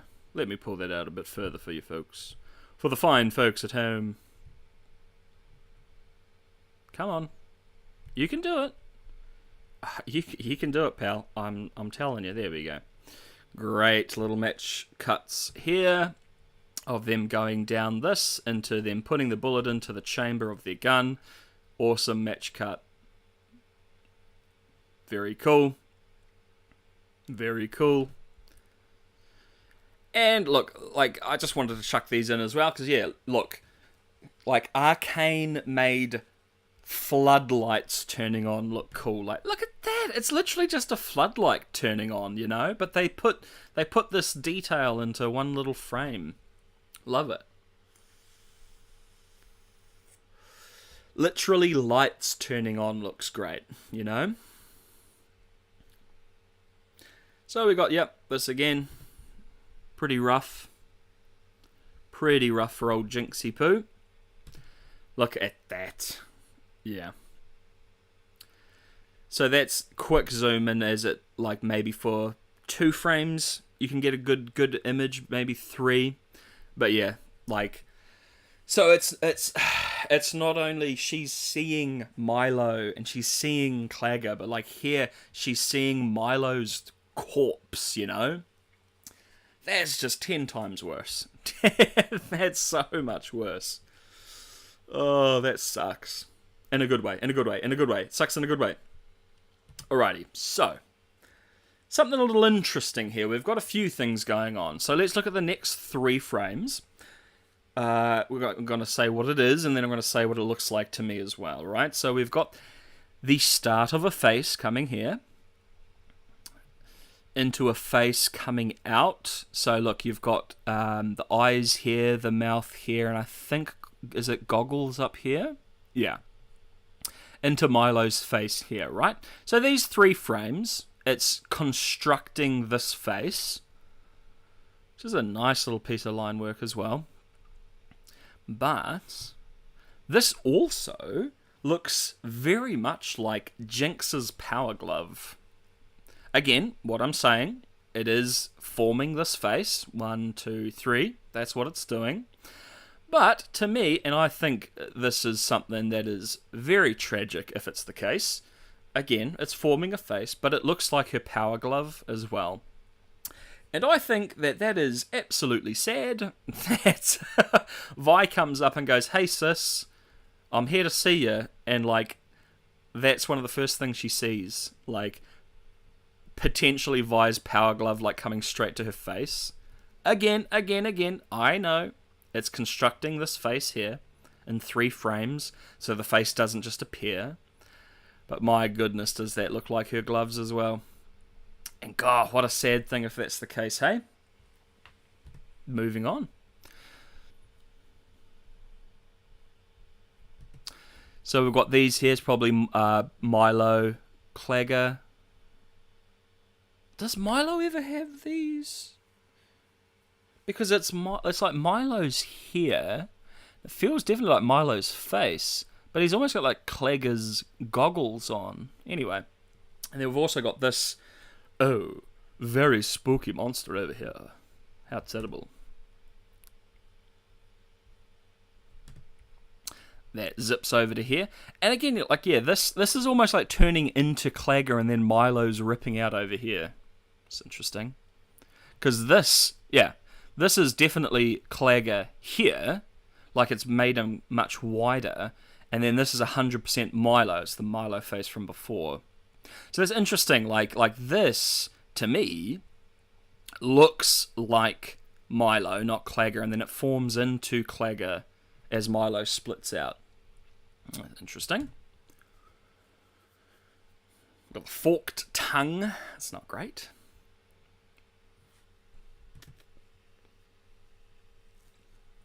And yeah, again, this is a few moments. I'm getting quite a lot of imagery here.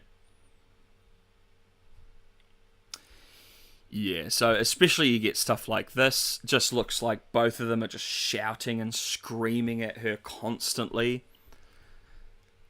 Like, the trauma of this alone, not great.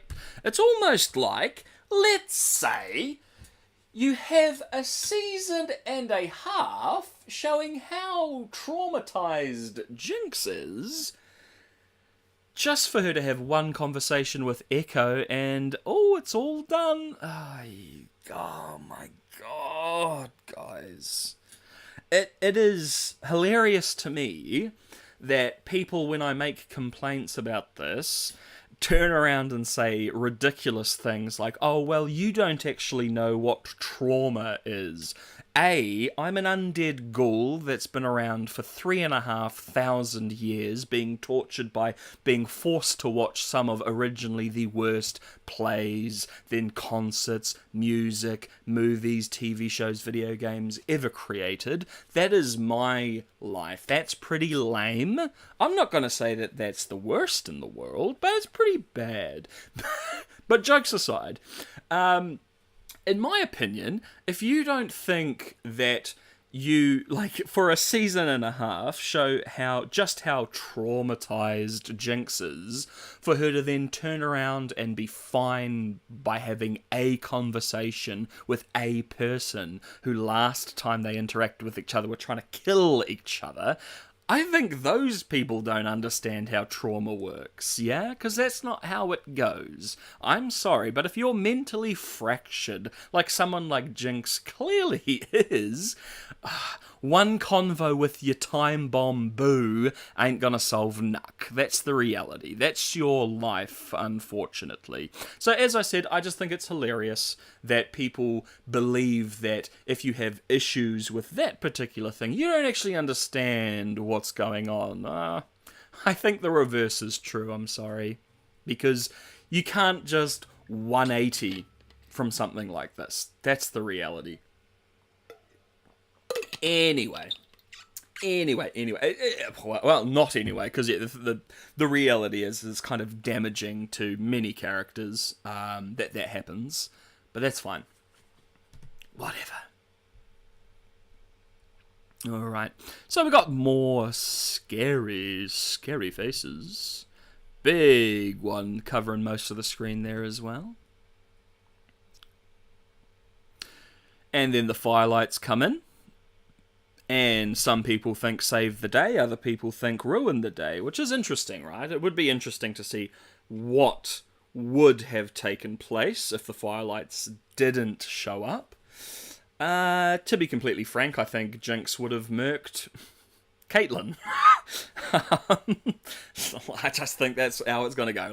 Like Vi shows up and Jinx immediately gets attacked by these voices, right? Like I don't think there's gonna be a simmer down moment. So I do think the firelights come in and probably save Caitlyn's life. That's alright. I do quite like this as well. So we see this all the time. I'll often pause in these little breakdowns when Jinx fires her gun. So, like, every time this happens, you see the muzzle flash, like, obviously the huge muzzle flash, but, like, the central muzzle flash is often this pink explosion. As I've pointed out before, like, nearly all of Jinx's weaponry involves that in some way. Here we have, like, this pink explosion. With the Gatling gun, it when she uses it, it like arcs pink lightning around it. It's just something that, you know, is kind of with her character in regards to like color design and stuff like that. So yeah, Jinx pops her grenade on the Monkey Man's. I think it's the Monkey Man. Yeah, I believe it is the monkey guy. Yes. Monkey Man! So, pops it on there. We get this neat little impact frame here for the explosion as we move right on through. So we've just got a bit of a fight here with a couple impact frames which will just play out. And I'll just pause on the impact frames. Really cool fight. Really cool scene. As I said before, the Guns for Hire song that plays before this is fantastic. So, of course, all these little shots here aren't impact frames, but then we have ones like these. Skadoosh, poor monkey guy. Feel bad for you, cuz.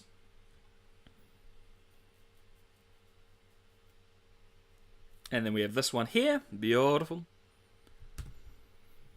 And I quite like this one, because you've still got a lot of like the detail from the mask here as well.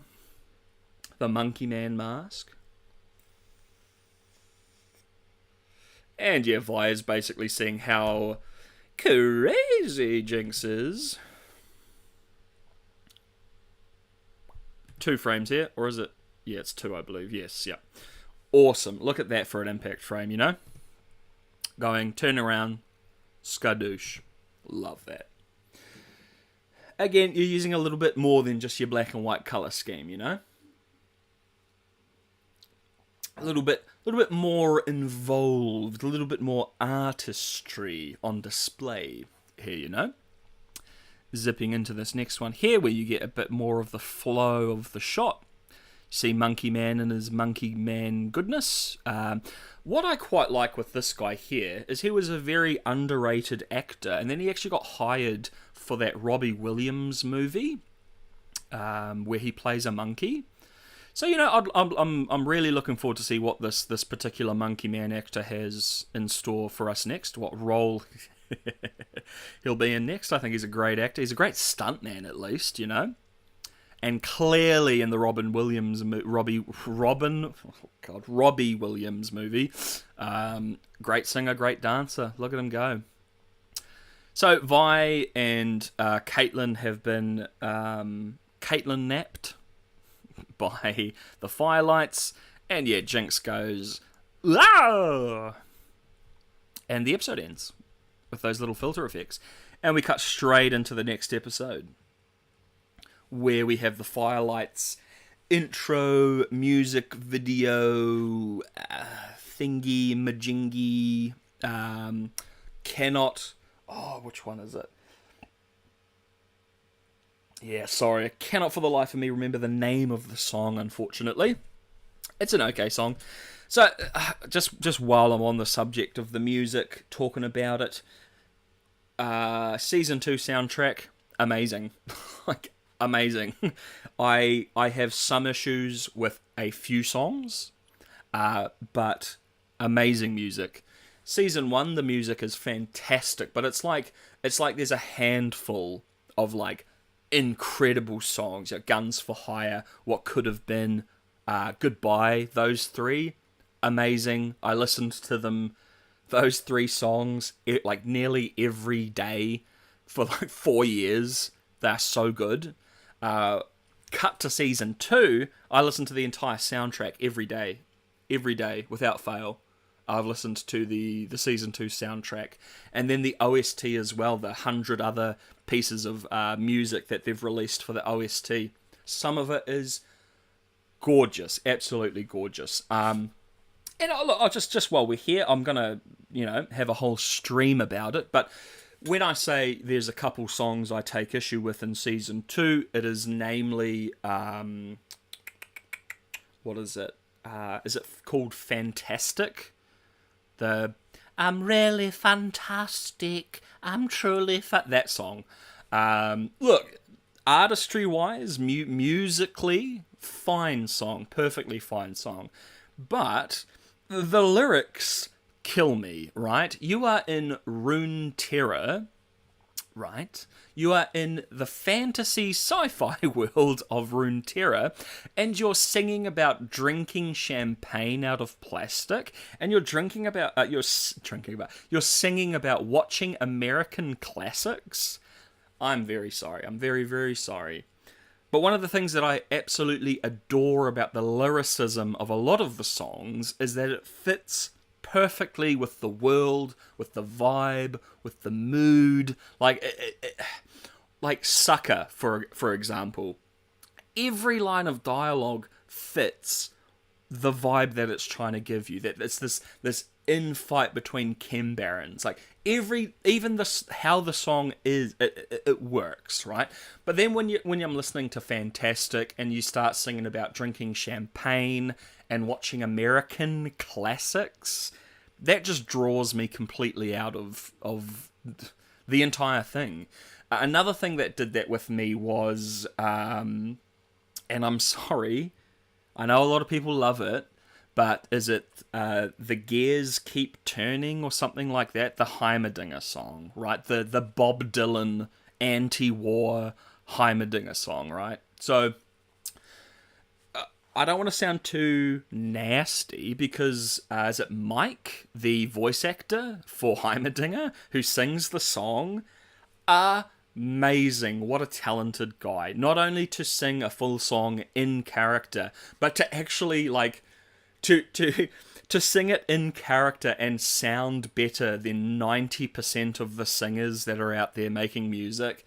Incredible. Bro is super talented. I don't want to sound like I'm pooping on him. He did an incredible job. He did what he was told to do. The cringe that happens is when you realize that it is Heimerdinger singing this Bob Dylan-esque anti-nuke, anti-war song, and I'm just like, oh, nah. I can't do it. I'm sorry. It's just a bit much for me. And as I said, the actual, the music that's going on, the song, the lyricism, the singing, fine, it's fine. It's the meta. It's the meta of Heimerdinger singing. It's just a little, okay, pal, whatever. But pretty much every other song, nothing else is really jumping out to me. Do I have any issue with? Every other song, the lyrics fit almost perfectly. With the world, with the vibe, with the mood. There aren't like lyrics that happen. Oh, there is one. Is it the Renegade song where Savika and Smeech are fighting? There's like one line where it's something about a British mosh pit, and it's just, again, we don't need lines like that. We don't need lines that reference the real world. In the fantasy show of Arcane that's set in Runeterra, where Britain doesn't exist, American classics don't exist, champagne doesn't exist because champagne is a location. The drink is named after the like. Just say something else. We'd understand what you're talking about. I want to stay up watching Demacian classics, right? Fine. Perfectly fine. Anyway, back to season 1. So quite cool little effects here. So I slapped these in, these little impacts, you know. But I do also quite like. There's a frame. I don't think I included it actually, but yeah, this is a. Oh, you can see it a bit here. So it's like a. It's a straw man that the firelights are fighting. I'm not sure if the animators realised they did that, but yeah, so this is an enforcer filled with hay, so it's like a scarecrow that they practice fighting on, but I do like the idea that the firelights are constantly just fighting straw men. Isn't that a bit silly? Anyway, moving on.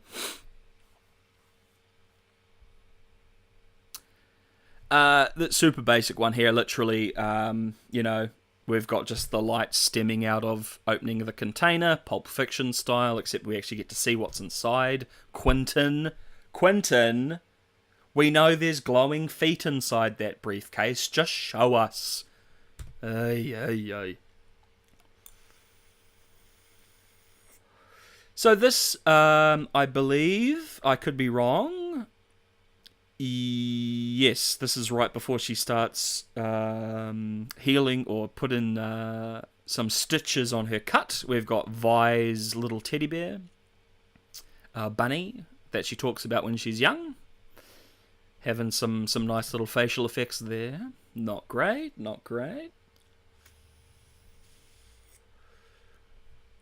And I didn't even need to pause on this in the video.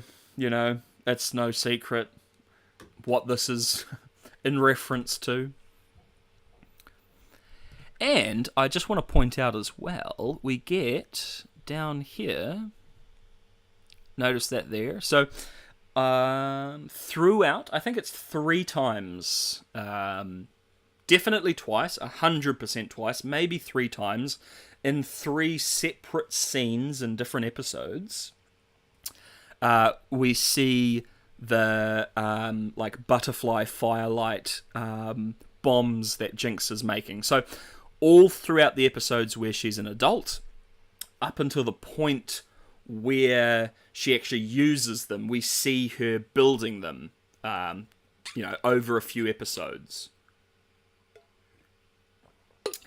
So, you know, just a little background detail that is more actually prevalent in another shot, that she's clearly working on these things.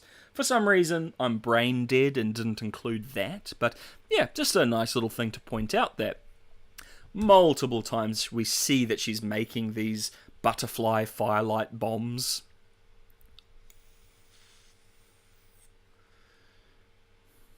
I think we're going into... Yeah, so we're going to get some very interesting faces from Jinx here. So I'll just play it through and pause on some of the very interesting ones. So, before we get into that, obviously she is in a lot of pain. She's getting a little bit manic. These things happen when, you know, you're stapling your leg back together. Look at that!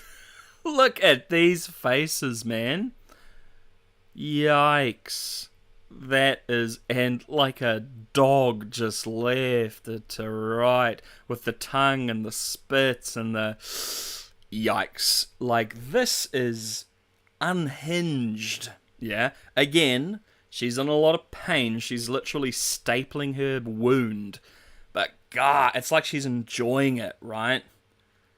It's like, nah, this isn't pain. It's like, yahoo, round 2, you know?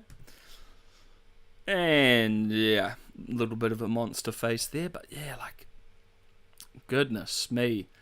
Because I do quite like, this is right, I think the second to last one, perhaps. So, you know, you got the build-up of, oh, you know, she goes, "Argh," the first few times when she does it, but then it devolves into this as she keeps doing it. Goodness me. Poor girl.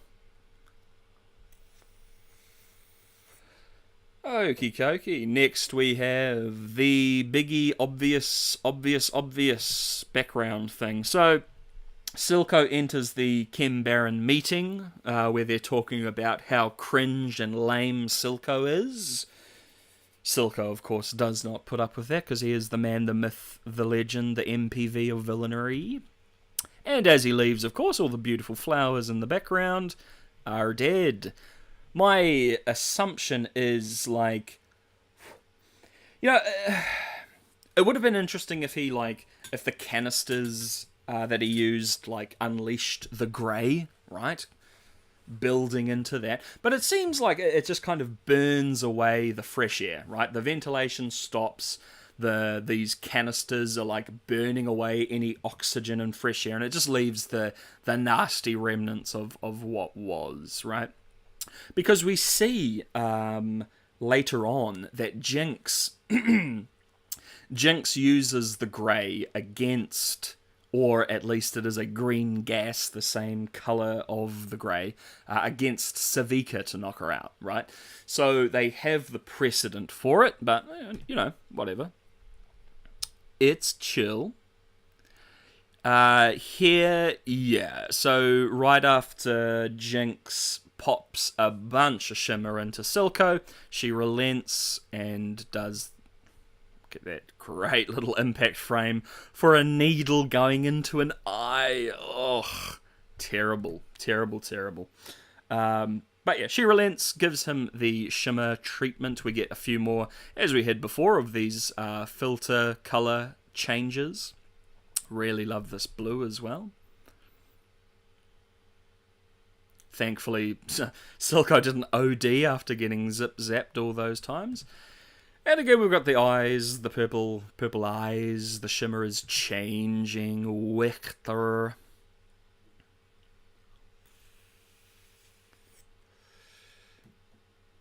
And he tries to pull away, but he cannot. As the hex I love this shot as well. So look, so he's carved all of these runes, you know, into his leg and stuff like that. And they were bleeding before, but now when he's like holding the hex tech core, these runes start to glow, and it's interesting, right? So you've got the blue for the hex, and then you've got the purple for the shimmer. So clearly, yeah, they're kind of intertwining, working together, much as Singed surmised. Who, you know, as far as the show's concerned, Singed is the hero. With one of the only characters to get a legitimate happy ending and to have all the things you want happen, that's fine. And we get a couple really quick flashes while his cells change and are changed and manipulated by both the shimmer and the hex tech core. So we just get flash, flash, flash, flash. Very noticeable when you're watching in motion, because there's like 6 of them. 6 of these black and white flashes very quickly after one another. And then, yeah, we see the cell within his body change into the same shape as what we see the hex core become, right? So quite interesting. One might say, glorious.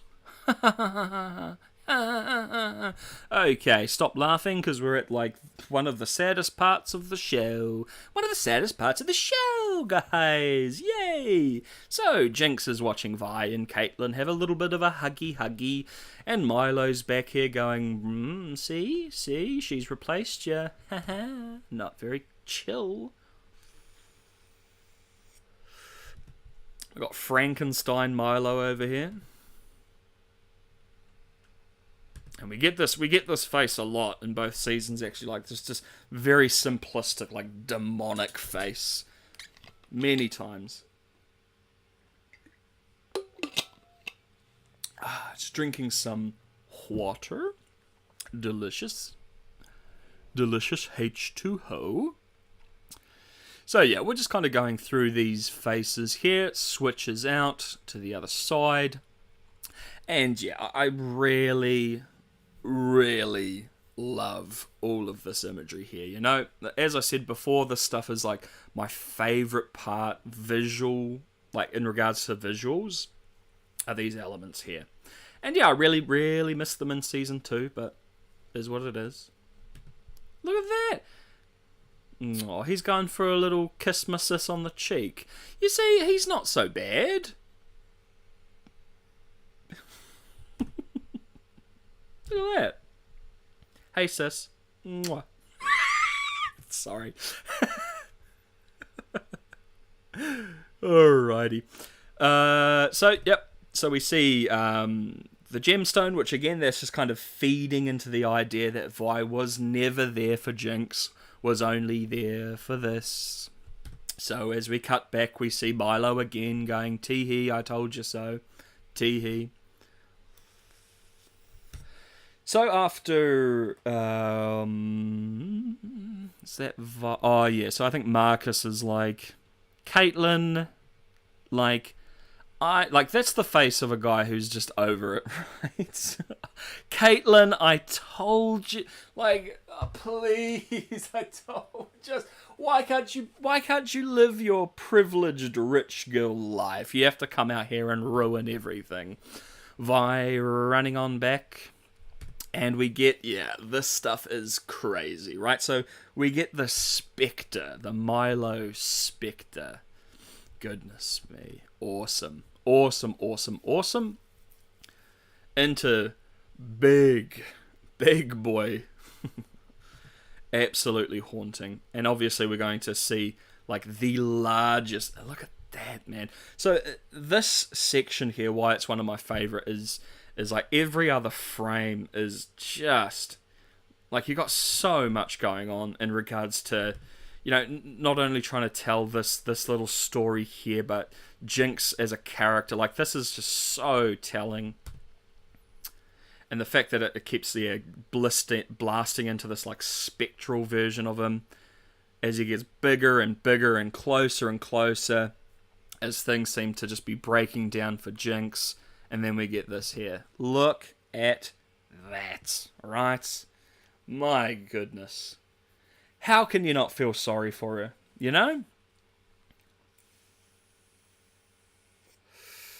Pretty bad. In a good way. In the bestest of ways, right? This, I was hoping we were going to get this stuff to the max overboard in Season 2. Especially after... Spoilers, obviously, Isha's sacrifice. I thought it was going to go overboard with, and she was going to become Jinx as we know it, right?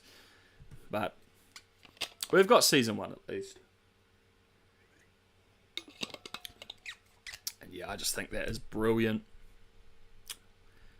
Blistering away right there. Absolutely brilliant. Yeah. Love that. Probably one of my favourite frames from the show.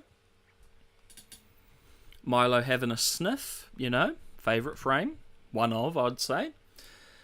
Here we have just in motion, so you can see it's about 5 seconds of Marcus having a bad time.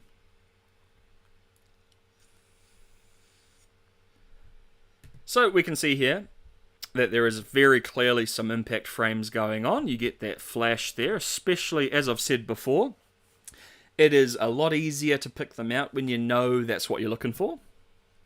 So let's have a look at them, eh? And I think these are lovely. Absolutely lovely. So the bomb ticks down, and then we get this white on black, almost like silhouette outline of the bomb, into this black on white. And I just think both of these are absolutely gorgeous frames. Look at that. And we can also see, if we're talking about a bit of detail, right? So from one frame, we've got the full device. The next frame, you can see here it's starting to break away because the explosion has just detonated. And then the next frame, you can see the body has blasted away and it's just the wings remaining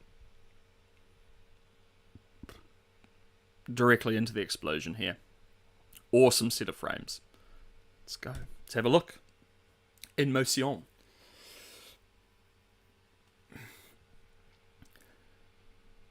So yeah, you've got the three frames here of the impact into the explosion. And then we just get this shot here of Marcus. Poor guy. As I said, the easily the most human character in Arcane. You have to feel sorry for the poor guy. He's just here trying to make his daughter's life good. And now we don't even know what happened to the daughter, Ren, right? Poor girl. Now she's got no parents. Bloody hell. Terrible. So, I've said it before, but I thought it would have been much better had they changed Isha's look a little bit, changed her eye colour, changed her nose. They could have made Isha Ren. And, crazy revelation that Isha or Ren's new sister or mother figure is the individual that killed her father. OMG. I almost think that would be more, in all honesty, I think that would be more fracturing to Jinx than Isha's death, right? I know, it's a little bit crazy, but I think that would, because death is one thing, right? Of course. Horrible. But I think that revelation could, do some real work against Jinx's psyche, right? The actual consequence of her actions.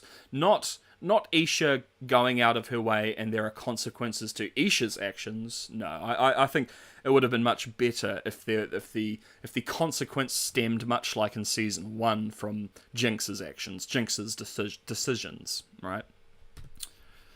But that's just personal preference, I guess. Here we have Jinx executing an enforcer who is injured. So that's just another little tick on the horrific crimes. So, we're keeping track. So we've got the firelights she murked. We've got those enforcers that were just guarding that place, that she drew out intentionally to get into one area to get them all. Yeah. She killed that poor raven. Bro, that bird did nothing to you. And now she's just out here executing injured enforcers, right? Not great. If you think Jinx is not a criminal and does not deserve consequence for her actions, you need to rewatch Arcane Season Guano, okay? No need to pause too much on these. We've all seen them. Jinx, this is pretty much how Jinx sees Caitlyn. Not great. Not good. No bueno. And we have into Echo and Jinx's first dance. Yes, I refer to this as a dance because it is, technically. It's a polka, So they have a little scrap. Love this impact frame here. So while Jinx is shooting at Echo, we have this impact frame here as she fires her shot. Excellent.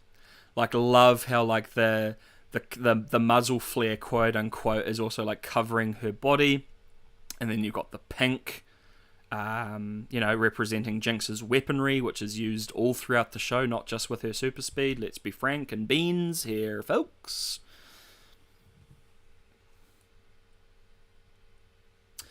And we're going to move into from here, into the another just excellent part of Arcane Season 1, where we get little Echo and little Jinx playing their games when it flashes into them actually having a fight, and it changes art style completely as the music kicks in. I think everybody loves this section. So this part here, which we're going to quickly go through, it's just right at the end of that section when everything reverses back and you get single frames of that section, and I just thought I'd just go through and just pause on each frame. It's nothing crazy, because it is just frames from what we've seen, but I just thought if you're at all interested in the actual frames that are on display during this, that's what we're seeing.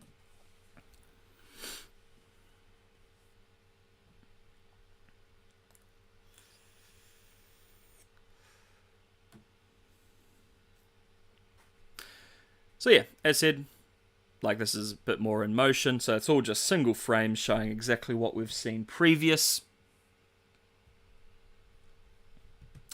And I do find this interesting here. So the only reason why I find this reasonably interesting is that often we'll see Jinx when she's doing things, fighting and shooting and aiming and thinking and all sorts of things. She like bites her bottom lip or bites her lip. These interesting frames though. Complete opposite. It literally means nothing. I'm just pointing it out.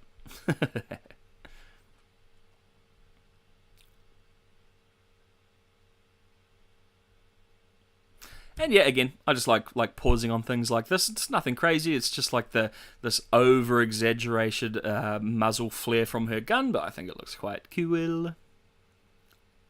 As Echo comes in and finishes the dance, quote unquote, right?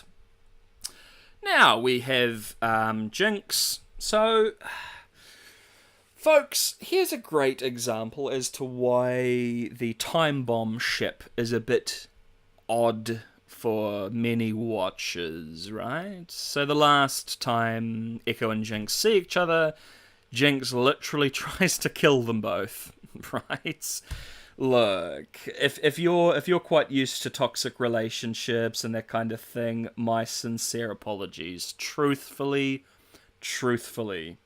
I don't want to seem like I'm just, people have trauma, people are toxic, people have toxic relationships. I don't want to seem like I'm blah, blah, blah, blah, But if you're maybe interested in someone and they literally try and kill you, maybe it's just not going to work out, Potentially. Oh, why did that happen? One moment. OMG. Sorry, my PlayStation controller died even though it's plugged in to charge. How cringe, bro. Very cringe indeed. Zip that up, zip that there we go. Lovely jubbly. Now, the reason why I'm also pausing here is we see the explosion go off that Jinx sets off with her little El Granada. And then, did you notice? Keep your eyes over here. Fear not, I will zoom in for you, of course. But we'll come back here, right at the start of the explosion, and just keep your eyes over in this general direction, yeah? One flash, two flash, three flash. You see those? Let's zoom on in so you can get a better view, right?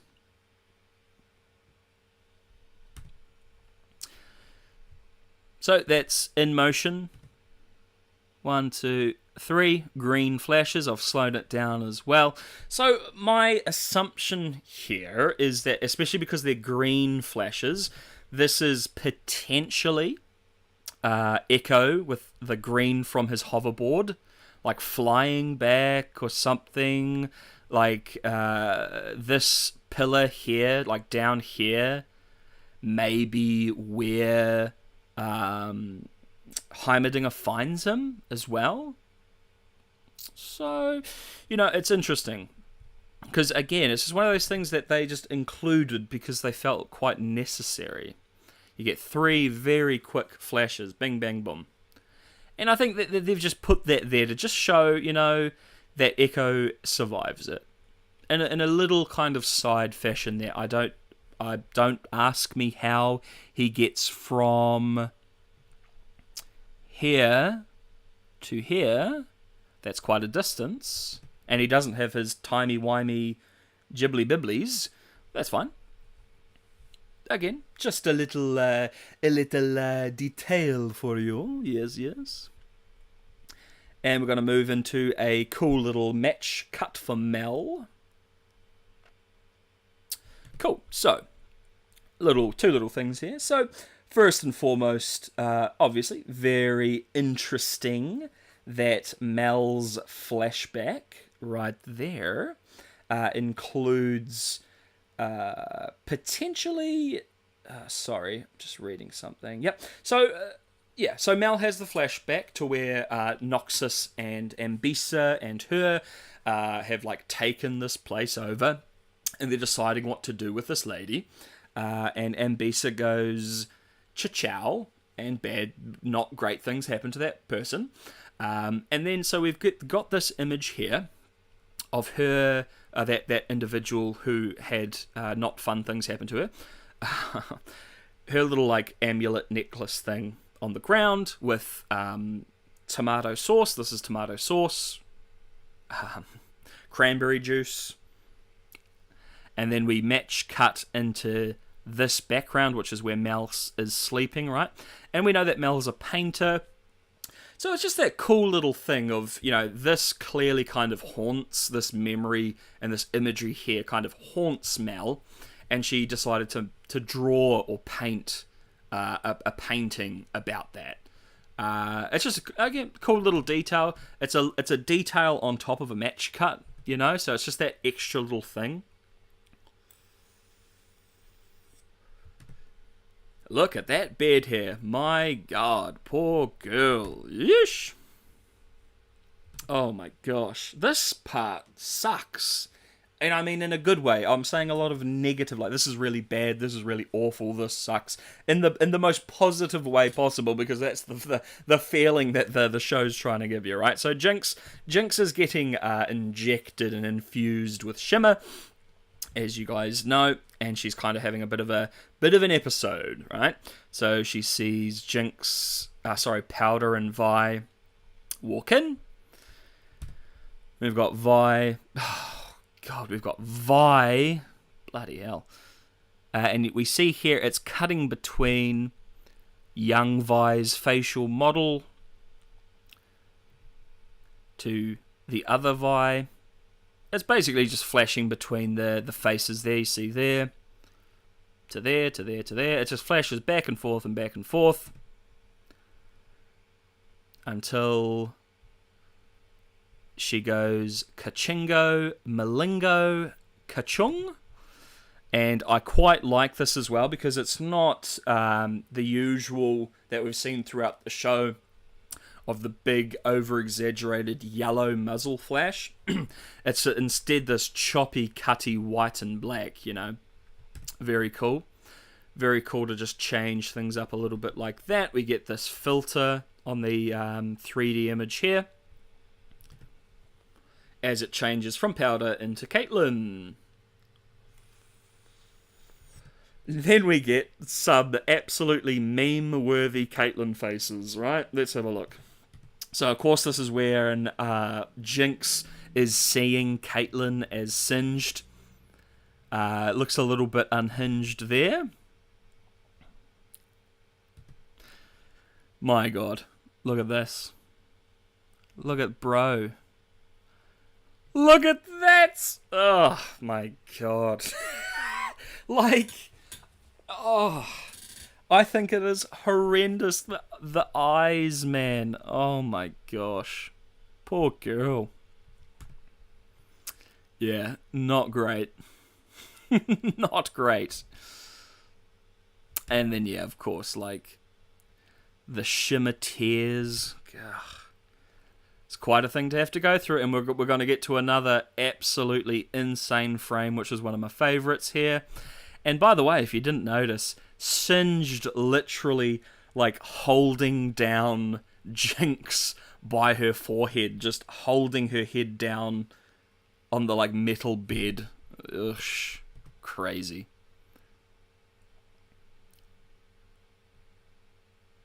And then look at that. So that's the frame that we basically end the sequence on as it cuts out like that. But yeah, that is not great. So you have an individual who is already very, very broken, tormented, haunted, mentally fractured. And then you have just this another horrible physical. This is probably physical, mental, and emotional. Not great. No bueno. And again, I'm sorry I keep saying it, but it is things like this that frustrates me when I get to season 2 of Arcane, because where does all of this go?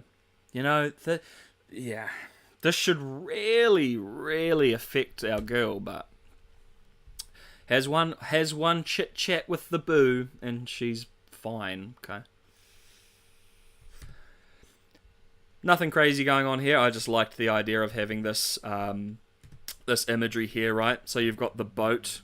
Of course, we get the more obvious one within the sequence of him outrunning the boat, the technology that he couldn't keep up with before.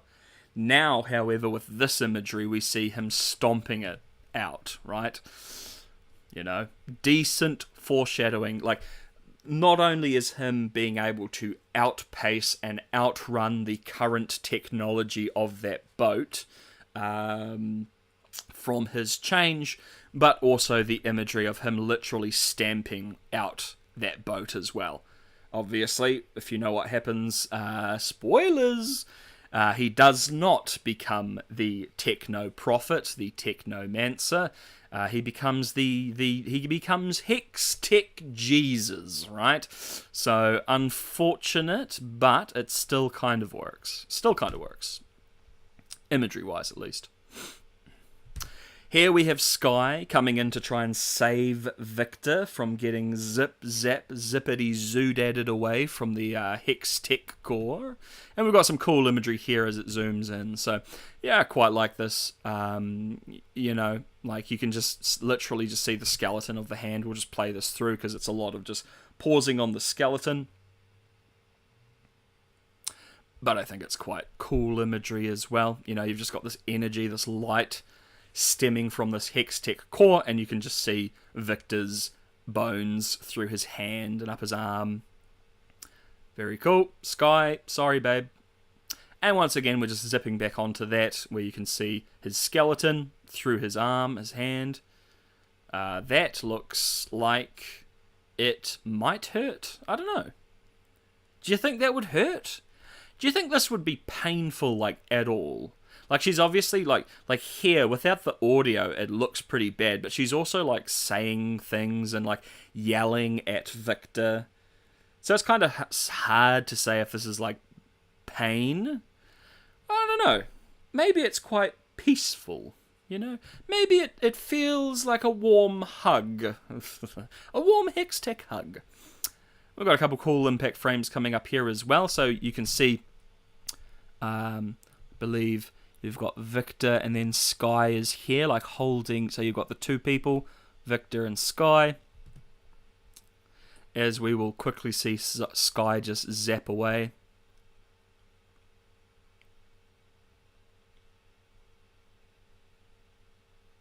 Yeah. And then she just blats away there. But I really quite like these this one here especially. Impact frame wise, very nice. We can see Jinx doing her super speed everywhere. Nah, that colouring is way off. I won't make the meme, guys. But yeah, we just slowly see Sky get zapped away. Too bad. Very sad. And then it zoops back in and we get another version of that impact frame, except just with Victor. And the energy, of course, is switched around, which is quite nice.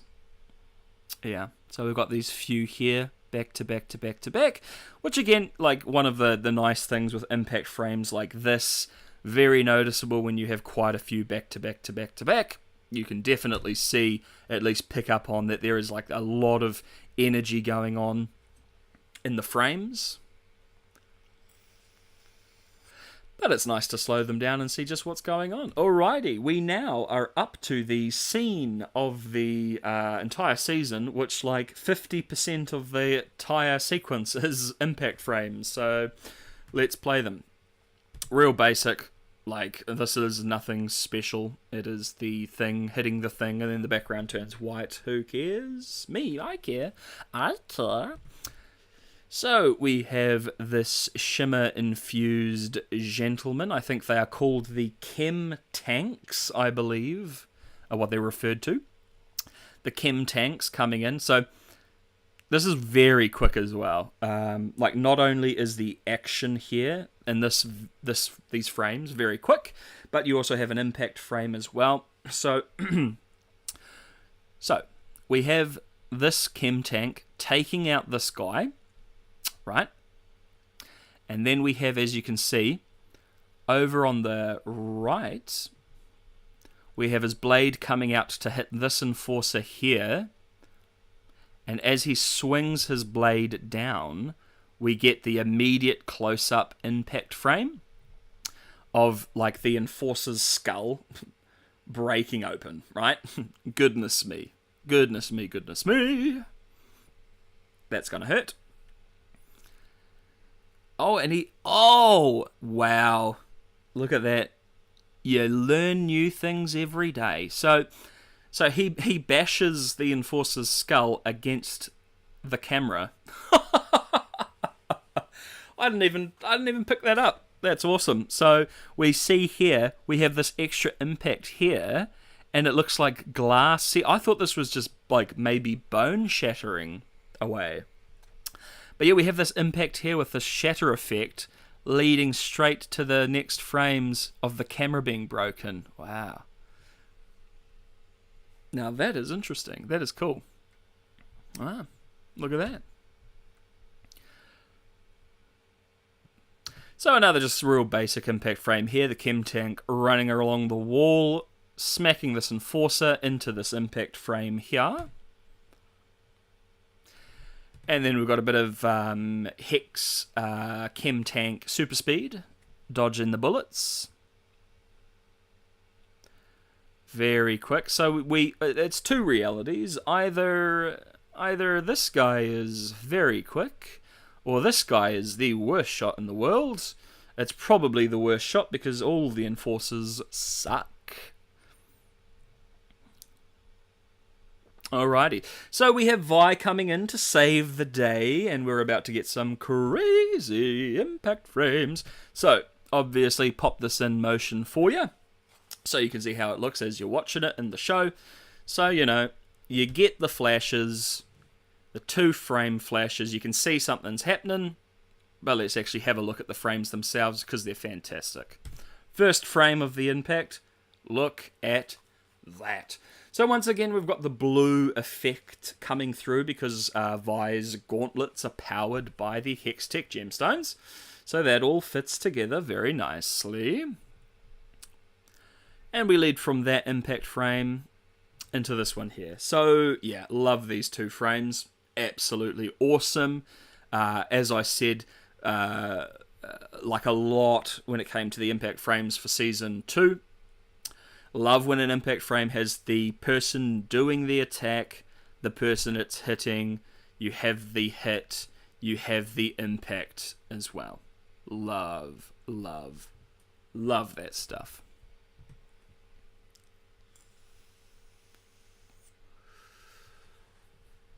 And then she pops them away. Nothing too crazy with this imagery, but I really, again, it's just the colouring, the artistry.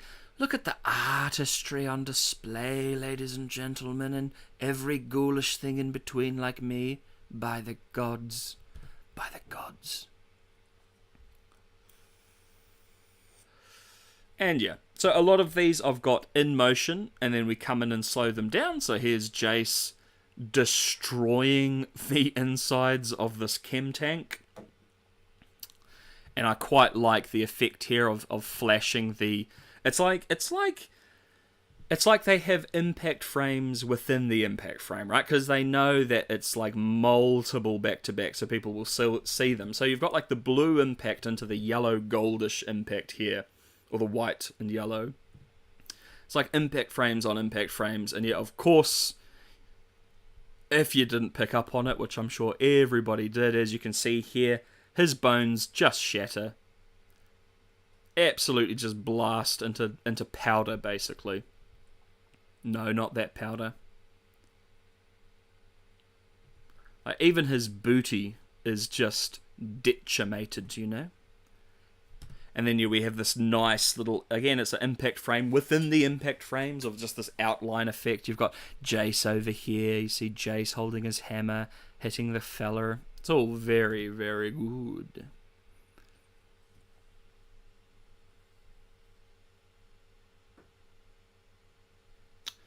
And here, so again, in motion, you can definitely see, again, as I said, half the sequence is basically like impact frames.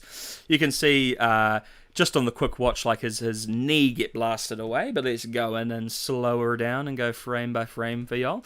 So we start with this nice shadow effect as it goes into the impact, and you can see the bones fully formed. Again, we've got these like yellow impact frames within the impact frames as his bones start to shatter, and then we have this gorgeous one here. So it's like this energy is coming in even further, this kinetic energy coming in, and it just blasts everything away, right? So you've got like the impact from the hammer is shattering the bones, but then you've got this like secondary force come through and it just blasts everything away. Very cool. And if you'll notice, so we've got one and two yellow impact frames here. Can we actually spot those in motion?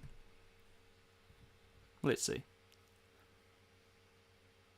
Man, yeah, I don't know about y'all. Yeah, I don't... Oh, man, I don't know about you guys. I don't see a single yellow frame in there. One more time. Yeah, I mean, I don't know about y'all, but I do not see any yellow frames throughout there. But when we come in, as mentioned, slow it right down. We've got two. And one of them is like the best frame, in my opinion, of this tiny little sequence, this tiny little set of frames of, yeah, this secondary blast of like either energy from the hammer itself, or this is like a flow of kinetic energy coming through, whatever it might be. But yeah, these frames are, yeah, as I said, you've got impact frames within the impact frames, right? So again, here's another one in motion for you guys. Another cool little shot, and we'll come in and slow it down. I'll just play it in motion again for you one more time. And then we'll go in and we'll slow it down. Look at that. Yeah. A lot of detail. A lot of detail in these impacts. So that's 5. 1, 2, 3, 4. 4 frames. And yeah, it again, like, I do like how you can see Bro's hand here. From here to here. And then into that, again, it's just that very simple line work that we saw before as well. And he bops him and he baps him. And he dips and he daps him. So here when he's like turning on the shield, I believe. Is this the shield? Yeah. So we see him like activate it here with an impact frame. And then we get this, which this is probably the 4th or 5th time we've seen this particular effect. Again, when it comes to Hextech gemstone technology, of just this black force coming out on the screen. Again, if you've watched the season 2 one, we get this symbol, this I was about to say symbolism. It's not really, but this imagery, like many times when it comes to specifically the Hextech gemstones. As the shield pops out. And we've got Caitlyn blitz this guy's ribs. Which I'll play that again in motion for y'all. And then we'll slow her down. So again, let's just quickly do another, because we've got one. Is it just 2? Is it just the 2? Yeah, so we've got 2 yellow impact frames within the impact frames. Let's see if we can see them in motion. Yeah, and they're right at the start as well. You get that flash. If you can see it, that's a little bit easier to see than the last ones. I think because they're closer together. Yeah, that definitely saw it there. Yeah, when you're trying to see it, it's a little bit easier to see. But yeah, let's slow her down. So we've got the yellow zip zap, and then we've got the blue, and then the yellow zippity zoo. But as mentioned, yeah, it's literally just showing this one punch, right? So let's take a step back, shall we? So this is one punch with her power glove. These are chem tanks, so they are on shimmer. They're armored, like heavily armored with metal. This is what happens to the insides of them.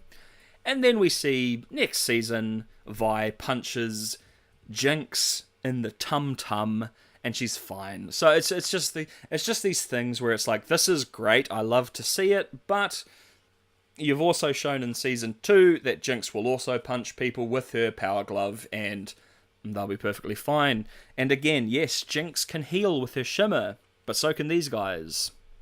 That is why they exist. So, what's going on here? Anyway.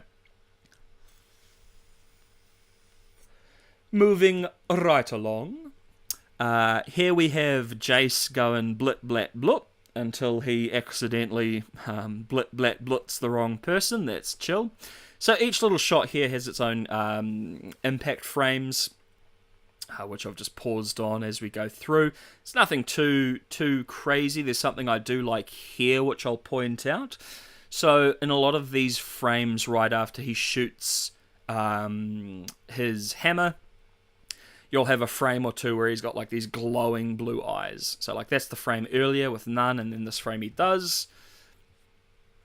And then we'll probably see it again here. Yep, there you go, glowy blue. The blue glow. For a blue man, I'm blue. Yep. So as said, like each of these little blasts, he does have their own little impact. They are the same impact, like in regards to, you got like this little circle blast of energy going on. Oh my boy! Look at my boy! Look at that face! Ah, so angry, man. Jeez. It's like he can smell there's a child coming. My God. Yeah. Oh, dear. And then, I mean, that's a bit of a stretch, but a little glowy eyes there, a little bit. And then I think, coming up is the whoopsie daisies. Because, yeah, so this fella is running away from him, and he's blatting him. I do like this frame here. A little bit simpler. I would have loved if this was like the Caitlyn Hexgate effect here. But yeah, we see just this shot blasting off down here.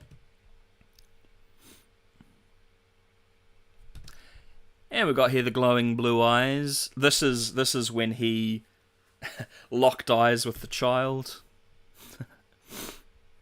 And just a thing I paused on here, which was an interesting effect, which I didn't notice on the first watch through, so I thought I'd point it out. So, as Rennie's child falls, you see here that, still almost like on fire, this blue energy on his front, right? And then as he's falling, we get the shot from behind. So so my initial thought when I first saw this was, so Jace shot the explosion like next to him, and it blew up and shocked him and forced him over the edge. No. Look at that. Bro literally got shot. The kid has a hole in his chest, guys. Like, woo! So like I was talking about before, the subtlety when it comes to how horrific some of the violence is in the show. Again, on my first watch, I thought, just it exploded next to him, and that's what got him. Nah, bro. Literally, the blast went through him. Look at that. And look at that. Crazy. This is a kid, man. Like, this is what Arcane Season 1 doesn't mess around, Like, it is rough and tumble all the way through. all the way through. We have Jason Vi. Jace being like, please, I have just done something really bad. I don't want to keep doing these things. But Vi doesn't want to. Yeah, doesn't want to give up something that's not hers. Okay, fine. Kind of lame. But Jace lets it happen, so whatever. And he activates his thing, and we just get that little shot there with the lighting. We've got this little, very easy to see because it is 2 frames. And why I say it's very easy to see is the framing. So, like, you are already, as the viewer, looking at the glasses. So even though this is a very quick 2-frame shot, you can pick it up very easily as you're watching it. But again, I'll just pause on it for you anyway. So Sky pops into the glasses. I wonder... Because, the thing is I do wonder if that is actually Sky in Season 2, or if it's just like the Hex something communicating with him. I'm not 100% on that. So we have Finn, the metal man, metal jaw boy Finn, and Savika. Finn, of course, thinking that Savika is about to betray Silco, but Finn is a goofy goober and fails his coup against Silco. And yeah, gets this cool effect on him. Unfortunate brother. That's why you don't mess with the man, the myth, the MVP, Silco, So we got Vi and Savika having a bit of a scrap. And once again, as per I've pointed out, we always have the shimmer affecting the eyes. I think it's a good way to kind of show how much effect the drug's having on the body. And we have Savika doing this like ranged slice ability, which, to be frank, right, let's just very quickly discuss this. Savika, I think, would have suited League as she is more than making Mel magic and putting Mel into the game. Right? Like, that's just me, right? Because you've got Mbisa. You introduce Mbisa, and you really don't know much about her at all. So, easy. Chuck her in the game. She's a Noxian, she's strong, da-da-da. Easy done. Job done. Savika, I feel, is ready to go, right? Like, you can have her arm, and then, like, if you wanted to have her have the Jinx-made arm, like, you can have one of the abilities as the gambling thing. You got a lot of things. She got a flamethrower. This arm has ranged weaponry. But yeah, they went the route of making Mel the champion instead. I think there's the element of future shows, the thought of future shows there as well. But yeah, it just seems, especially like you've got this melee character with this ranged ability. It's like, that's perfect for League, but fine. You would have had 10 million League players saying, "Who the hell is this person?" when they introduced them, like they did with Mel with that last trailer. That's fine. Now, look at that beauty of an impact frame, folks. Oh. So yeah, Savika just knees Vi in the face. Or kicks, maybe. Knees or kicks her. And then we get this frame. So again, it's one of those things where this could have just been a black on white impact frame with a bit of line work.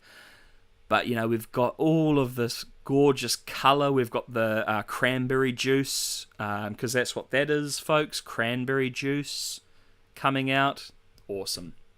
And that, of course, leads into, like, one of the moments in Season 1 that, like, nearly makes my dried up ghoul tear ducts work, is when Vander pops in. And yeah, gives her the will to fight on, tragedy. Couple nice little impact frames there as Savika's popping in some shimmer. Just that purple shimmer effect. Again, it's just one of those cool things, as I've pointed out. A lot of the frames involving shimmer are purple. A lot of the frames involving hex tech are blue. They just keep the coloring on point, which is always nice. Always nice, in my opinion. So we've got these frames here as they come in and fight. So again, I pointed it out just before, but we'll go for this one first. Really like this blue onto the purple on the white. And then again, we have that very same effect going on here. Obviously, Vi's gauntlets are powered by Hextech gemstones, so that's why we have this effect here in particular. Into this one here as well. It's another nice... with the colouring, that the shimmer purple taking over the blue Hextech. It's quite cool. Quite cool, mate. And then, we pull back outside of the last drop and get these, explosion effects during their fight. Very cool. Very groovy, one might say. That's also the explosion there from the outside. And then we get these shots, as you remember from the show, as it fades to black. There's no light, and the only lighting we get are the impacts between Savika and Vi. Very cool.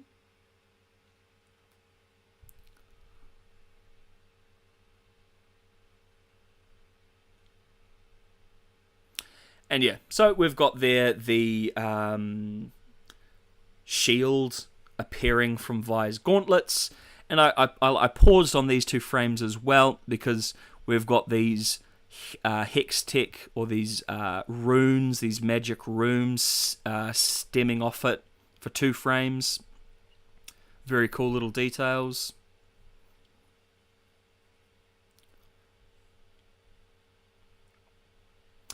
And of course, we've got the oomph of the fight when Vi just pauses for a moment and then pulls out Savika's arm, leading to her requiring a replacement in Season 2. And I just paused here as well because we've got some shimmer eyes on that frame there. It's quite cool. And another just filter effect to kind of lead into the harsh cut that it does after this. Alrighty. We're nearly there, folks. We are nearly there. Okay. So, we've got here... Oh my god, look at the... I think Jinx has stayed in the time she is meant to be and done her super speed, guys. Finally. Finally. Oh... Look at that. Yeah, sorry about the meme, but I think it's quite funny. Anyway.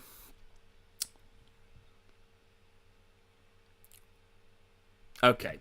So, let's hit... Well, this might take a little bit of time, so we're going to go through it. Now, Jinx has her breakdown, as we all know. Beginning with Milo. So, if we remember from the show, Vi's like, remember Milo, remember Clagger, remember Vander, and that kind of stems this, or creates this situation for Jinx. So, we have Milo in blue here, which also continues on for Season 2.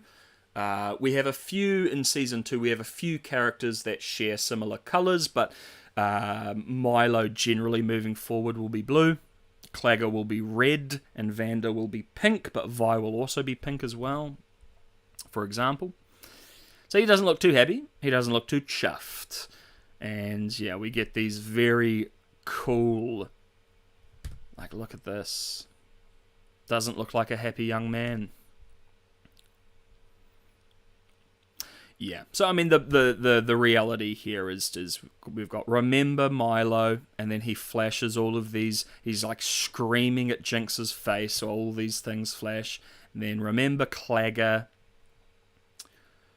which he gets his red form here, which we'll see in Season 2 as well.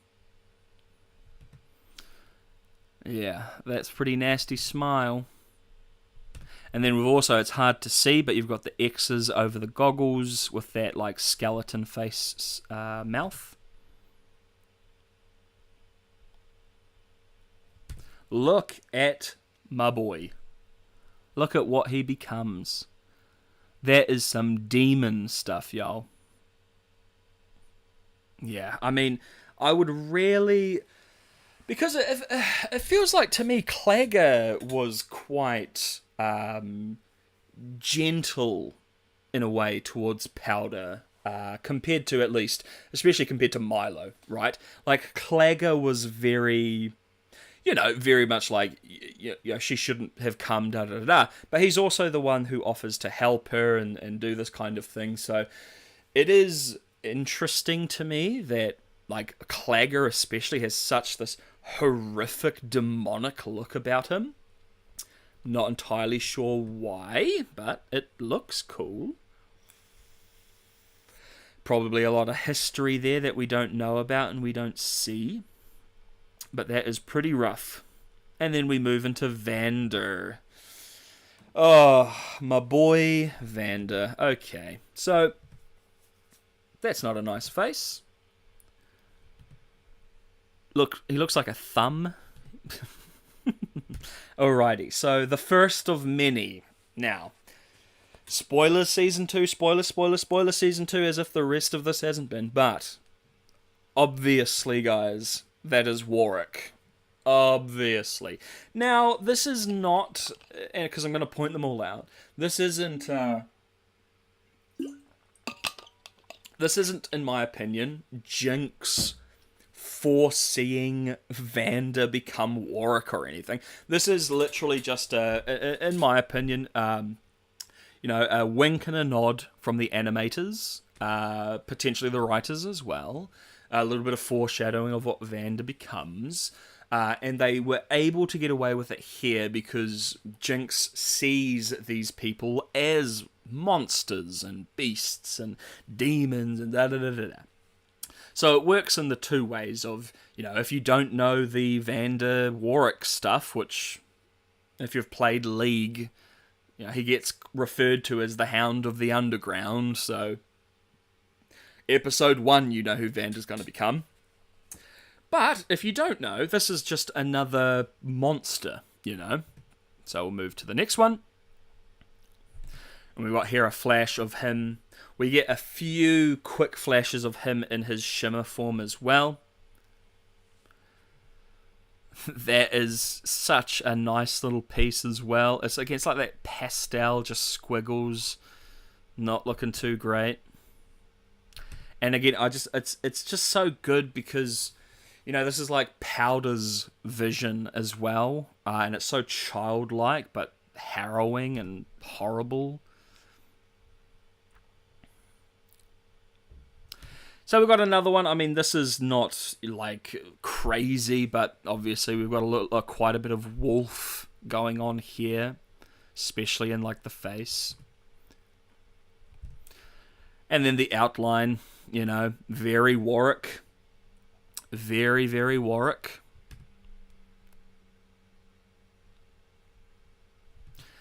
And then this is what he wears when he goes to the masquerade. I don't know why, but that's the only thing I see here is like a masquerade mask. But then we get into the sad one here. Look at that, man. Like, I probably put a lot of my own stuff into this because, as I've said many times, love Vander. Love the small amount of character that we had from him from Season 1. The relationship with him and the kids and him and Silco. Love all of that. Seeing this is just very sad. Especially with, as we know what happens in Season 2. And yeah. Not great. Not great. Pretty lame. Lame in a good way. So again, absolutely Warwick here. It's very stylized and artsy and but 100% Warwick right there. Into that. Which again is another stylized, like, bestial face there.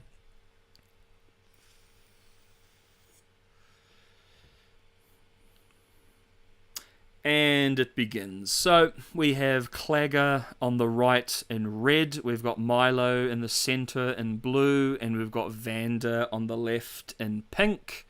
They will retain those colours if you're ever confused on which one you're looking at. Clagger is moving forward always red, Milo will always be blue, Vander will always be pink, along with Vi.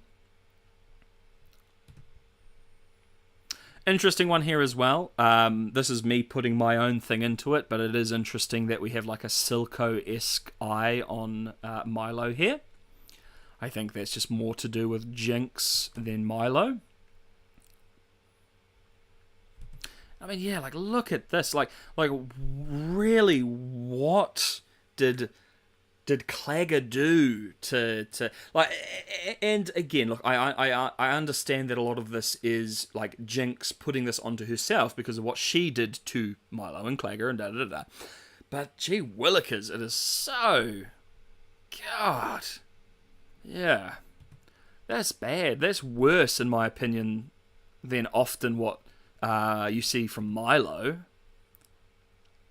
Way worse. And we're almost like we've got Clagger like consuming Jinx here, you know. Jeepers.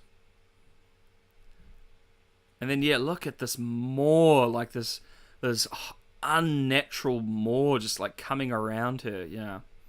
And then you got Milo. That doesn't look like much fun. Oh my god. Anyway, yeah, no bueno. Yeah, pretty bad imagery here. And again, I'm using bad in the sense that they want it to look bad, because it is bad.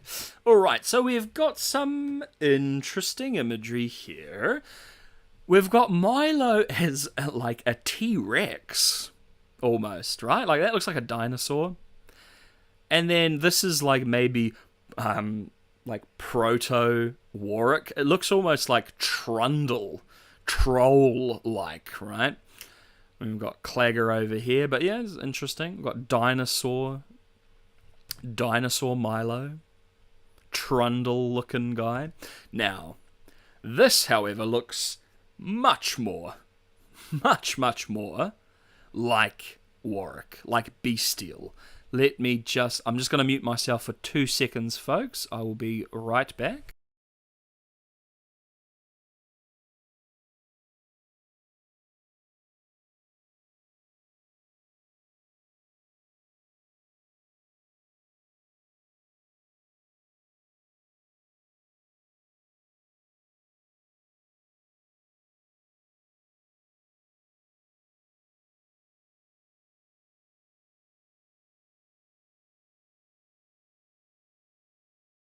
Alrighty, sorry about that. It is disgustingly hot in this room. Alright. Room, I mean endless void that I'm in. Yes, because I'm the media ghoul, yes. But yeah, so this looks, very Warwick-like, and we're going to very, very shortly get the most obvious "this is Warwick" image. Well, we'll get to that. And look at that. Look at that horrible thing Milo just became. Bloody hell. Fiddlesticks with a big head, mate.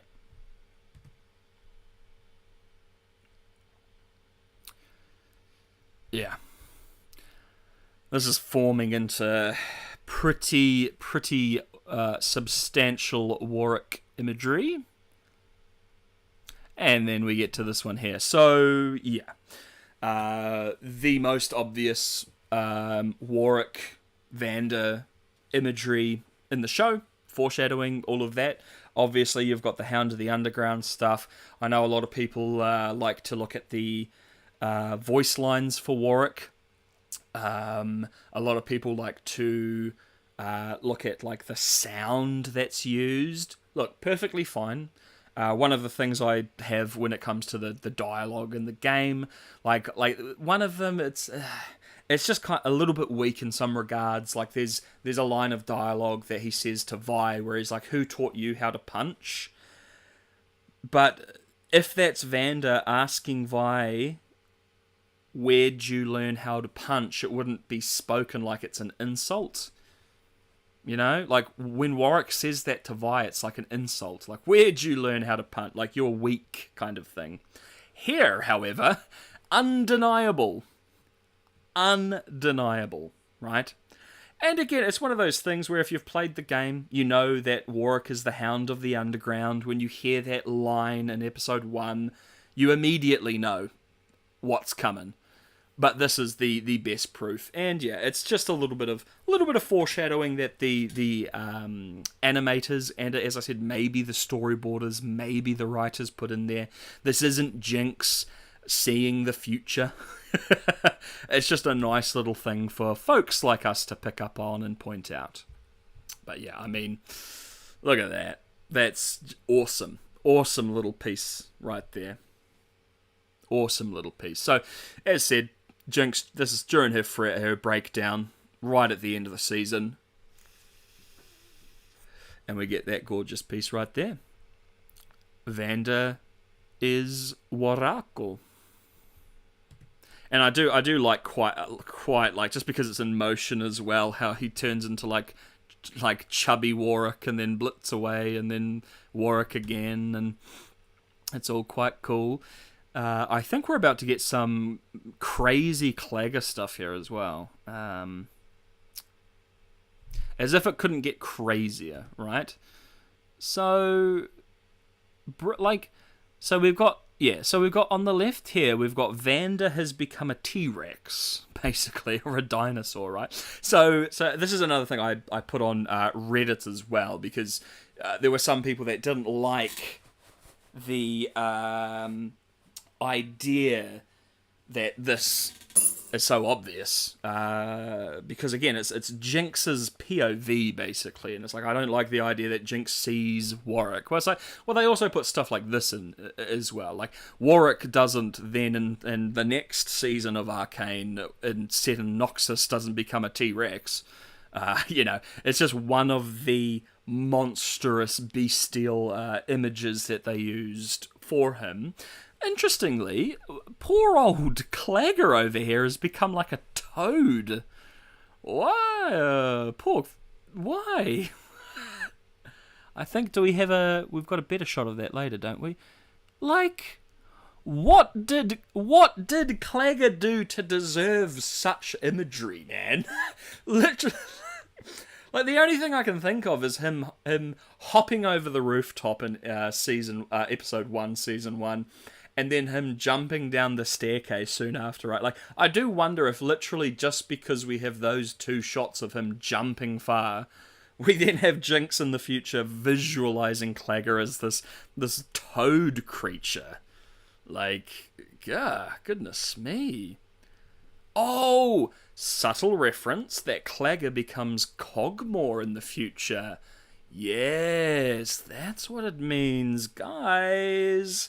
Got a bit of Cogmore action coming. Oh dear. JK. Alrighty. And then even here, we get this deformed toad creature, but it is also, X's over the eyes, because sorry Jinx, but look at what you did. Yeah. Even when they're horrific monsters, they're still, like, tormenting the fact that they were killed by her, you know? Like, dude. And then we've got... and then we've got prepubescent Warwick over here, who's just growing out his moustache. Not entirely sure what this is all about. I think he's growing through his moustache phase, you know? He's trying to, he's like Milo in episode 7, you know? He's trying to get the ladies. That's alright.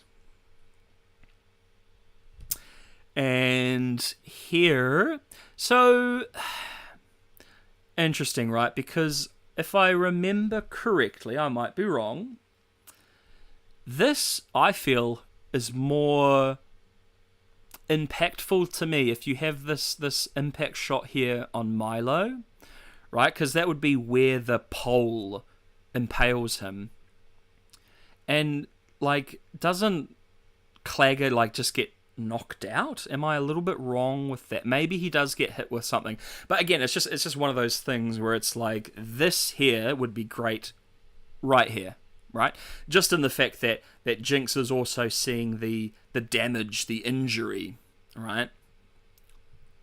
But maybe if we think about it, maybe there's the element of, well, Powder wasn't there to witness exactly what happened. Maybe she thinks this is just what happened to Clagger. I don't know. I can't be certain. So yeah, we have pre-teen Warwick over there with his moustache, having a big old ree. And yeah, look, if you don't like me joking at this point, it's the only way I can get through this without, like, breaking down, because, again, people might not think it with the comments that I make about Season 2, but the reason I love Arcane is I love these characters. This is harrowing stuff that's happening right now, and if I don't meme it, then... yeah, it's just going to be a sad stream, and that no one wants that. No one wants that. But yeah, I do just love how as Jinx gets smaller and smaller and falls to her knees, like before, like back here she's much larger in the center of the frame, and then over here she's just gotten tiny and just falls to her knees, and as she gets smaller and falls down, Clagger, Milo, and Vander get larger and just worse, and yeah, I mean it's not at this point as in my opinion crazy as literally as we saw before, Clagger like trying to consume Vi, but yeah, very very good imagery here. The tragic reality is, had Jinx gone and had a conversation with Echo, everything would be fine. Season 2 wouldn't happen, She wouldn't shoot the council. It'll all be great. This wouldn't happen. But that's fine. God, look at that. It's almost like from Mario, the bomb fellers. Or the Bullet Bill. Maybe a bit more Bullet Billish. We've got a Bullet Bill cameo here, everybody. Very cool.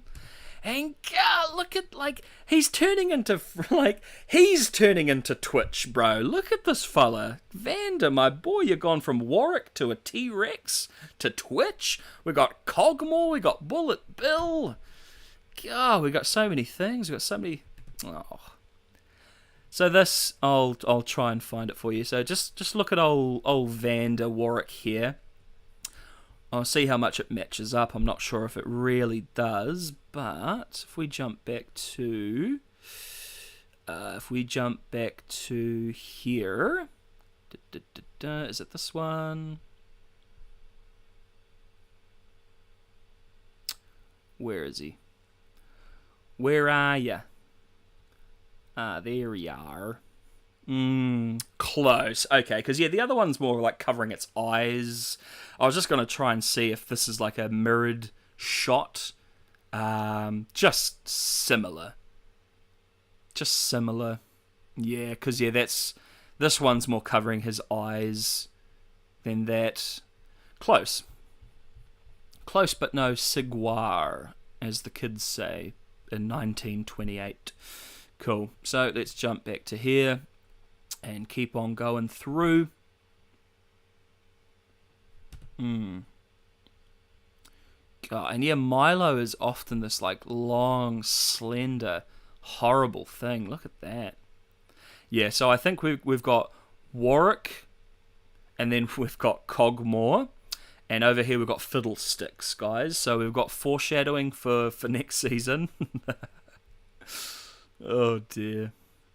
Yeah, not great. Pretty bad.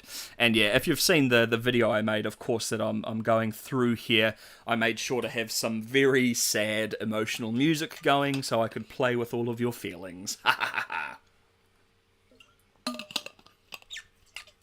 Because it is quite sad, really. It is quite tragic and sad. And then yeah, Silco, the main man, the MVP of villainy, carks it here, unfortunately. So he goes to shoot Vi, to stop this. Because, Jinx is basically his daughter. And he doesn't like to see his daughter be, manipulated like he does. And B, he probably doesn't actually like seeing Jinx break down like this, right? Jinx is quite a reasonably intelligent inventor and engineer, a decent fighter for Silco. So if you want to go into the game of, Silco doesn't actually care for Jinx, then he's seeing his almost, like his number 3 basically, Savika being the number 2, just like break down over words. And he's like, nah bro, that's not happening. But look, I very much believe that Silco loves Jinx in his own way and truly does actually see her as a daughter. I think this is coming from a place of love, or at least what Silco considers and Jinx considers love. And just really cool imagery at the end of all of these beasts just kind of mixing together and blending together with their colours, especially here. Like the whole screen there is just, ugh. So of course, as mentioned, Milo on the right now in blue, Clagger in the centre in red, Vander in the pinky pinks.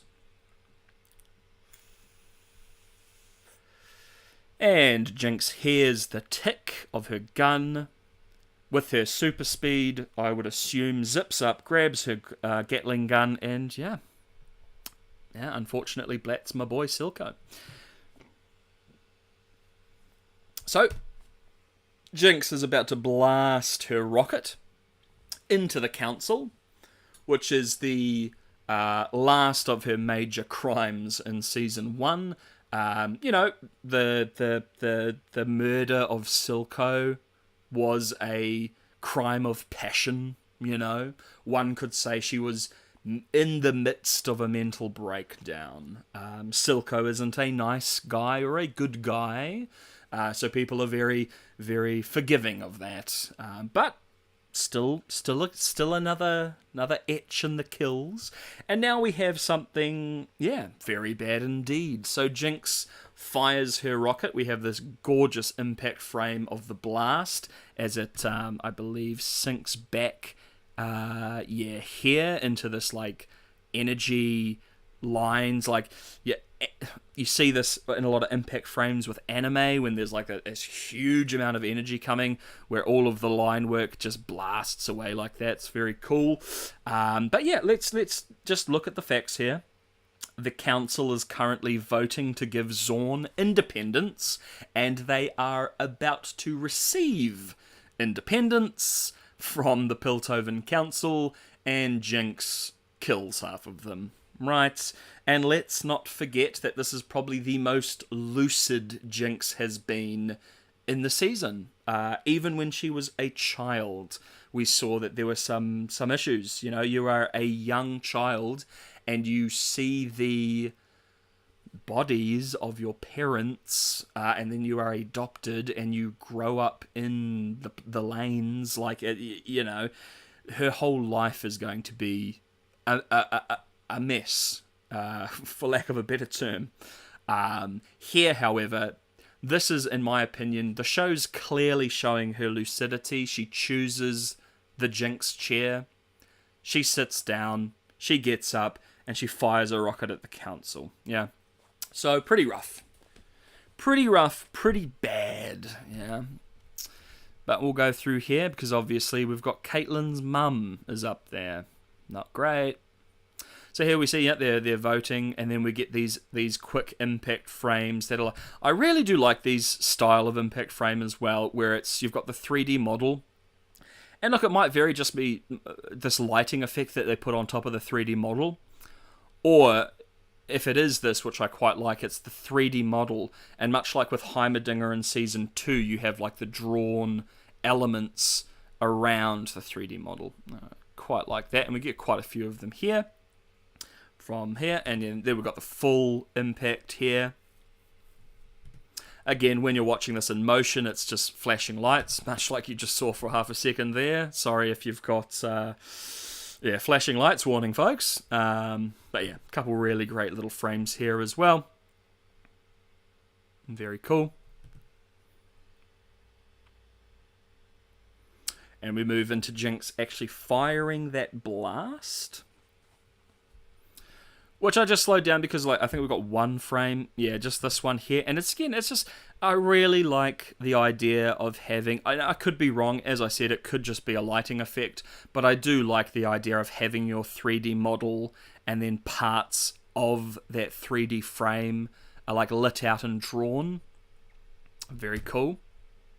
Very, very interesting way of doing them as well. Especially for this kind of effect, you're shooting a rocket. Really, really works for this kind of effect. And, everybody sees this stuff because these frames, it's 60 seconds of these kind of frames, so it's nothing crazy, so I'll just play them out. It's just quite nice lighting effects with the light blue on the slightly darker blue, and then the even darker blue coming out the mouth. That's a solid 10 seconds of this happening, so, no need to go crazy and pause through there. Everybody sees what's happening here. And then I believe it should match out to the shot. Yeah, so we've got the shot here into this frame here, which we've seen. This is maybe the 4th time we've seen it in Season 1, of just the impact of the background just being white and then a building or some buildings in the foreground being the silhouette or the shadow, into 2 impact frames of the missile here. So as it's flying, we get this impact frame here, which has so much energy to it. And again, we've got the blue and the white. We've got a bit of black. This blue, of course, being a very different shade of blue to the others that we've seen for the Hex technology. Into this frame here, where it just kind of propels the missile forward a bit, and we see more of this arcing lightning effect coming off of it there as it shoots into the council chamber. And then we get these scratchy faces. We get 3, 4 scratchy faces right at the end, so frame by frame by frame. We obviously, everybody loves this effect here of the face shattering the glass and us getting that shatter. But then, yeah, we also get this into this, into this, into that. Right? Great way to end it. Right? As I said before, with the quote-unquote Jinx font, a great way to be yeah, look what Jinx just did, right? And also, we see this face quite a lot, especially in Season 2. Spoiler, spoiler, spoiler, spoiler. If you remember my Season 2 video, you'll remember that this is the face where one of the eyes goes onto Isha's forehead for a frame, signifying that she is doomed. Yes, doomed indeed. Well, by the gods, that's all of Episode 1, isn't it? And yeah, we just got that filter effect change there that we get. This is the filter change that we get often throughout. It gives a really nice jagged edge to the transitions. And yeah, well, jeepers, folks, that is Episode 1. Let's have a look. We'll jump this fella on here. Here we go. So, yeah, we have some really cool little bits and pieces of foreshadowing, purely through visuals. As mentioned, you've got a lot of dialogue-related foreshadowing. The most obvious is, as I've said, the Hound of the Underground, like Vander, when he's basically introduced as a character, is referred to as the Hound of the Underground when I was watching the show. So, first time I watched Arcane, a little bit of a story for you. First time I heard Arcane was a thing and it came out on Netflix, I thought, ugh, I'm not watching this for a few reasons. First, it's a Netflix adaptation, so it's probably going to be terrible. Much like most everything else Netflix has tried to adapt. And B, it is a League of Legends TV show. I like the lore and I love a lot of the characters. I love the history, a lot of the stories that are there. But to me, after playing in my lifetime, thousands upon thousands of hours of League of Legends. My thinking was, well, okay, what are you gonna, like, how are you gonna make a bloody, like, Call of Duty multiplayer show? You know, like, what's going on here? How are you gonna make it? You have like 160 characters and an entire world and 10,000 years. You've got all these things. How's this going to work, right? And then I heard it was pretty good. So I thought, oh, I'll give it a go. I'll give it a watch. And after the first episode, I was absolutely into it. And by episode 3, I knew that this was something really special. But that was the great thing that they did, right? They just focused right down onto a singular, or I guess a few small stories with a handful of characters. Definitely the smartest thing they could have done. Anyway, so as I was watching it for the first time, you pick up on the line, oh, you're Vander, the Hound of the Underground, or something like that. First watch, I'm like, okay, whatever. There's already a character that's that, whatever. You know, maybe the writing's not that great. But yeah, basically by the time I got to episode 3, I'm like, oh, okay, the writing is really, really solid. Like, there isn't just a whoopsie, we accidentally did this thing. So at that point, it is obvious when you realize how intentional the dialogue and the writing choices are in season 1. You realize that, oh, Vander being called the Hound of the Underground is intentional. He will become Warwick. So, you know, viewers like me were waiting for that in season 2.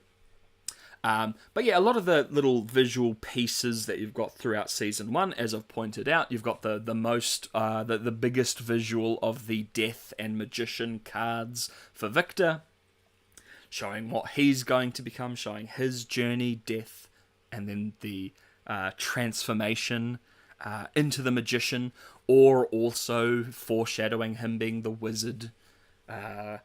Which you're welcome to argue with me if you'd like, but I don't believe that was always the plan. Simply because when you go through frame by frame and you're looking for things and you realize, well, oh my, this character was actually this character the whole time, you go back and you pause and you zoom in and you do a lot of things to try and see things, and you do get, there are 2 little frames where you see the wizard's face, or at least the outline of the face, and that doesn't really look like Victor with a beard and a moustache and all of that. You know, that's fine. I think, if anything, if it was the intention from the get-go, they maybe changed the facial model slightly. So yeah, people like me can't just pause, zoom in and go, oh, that's Victor, like in episode 1, and be like, whoa, what's going on? But yeah, look, personally, I just don't think it was the plan all along. But yeah, look, if you think so, absolutely fine. Absolutely fine. So you had that. You've got, as I pointed out at the end there, the very obvious visual of Warwick or Vander, like hunting or haunting Jinx. Yeah, a couple cool little things like that throughout. And as I'd mentioned at the start of the stream, I feel season 1's focus when it came to a lot of the animation was the facial expressions. Like, you know, going through season 2, there's a lot of great faces, of course, but just season 1, there's so many times where you just can pause on a face and without a single word, you know exactly what those characters are thinking. You know, it's really, really good. Like, this might be a bit of a odd comparison, but almost like early Disney facial expression. You know, like the Lion King. You know, when they're doing like animals and they put so much effort into really like facial expressions that really stand out because they need to show sometimes what these characters are feeling or thinking without actually using dialogue, because that's, well, quite important, isn't it?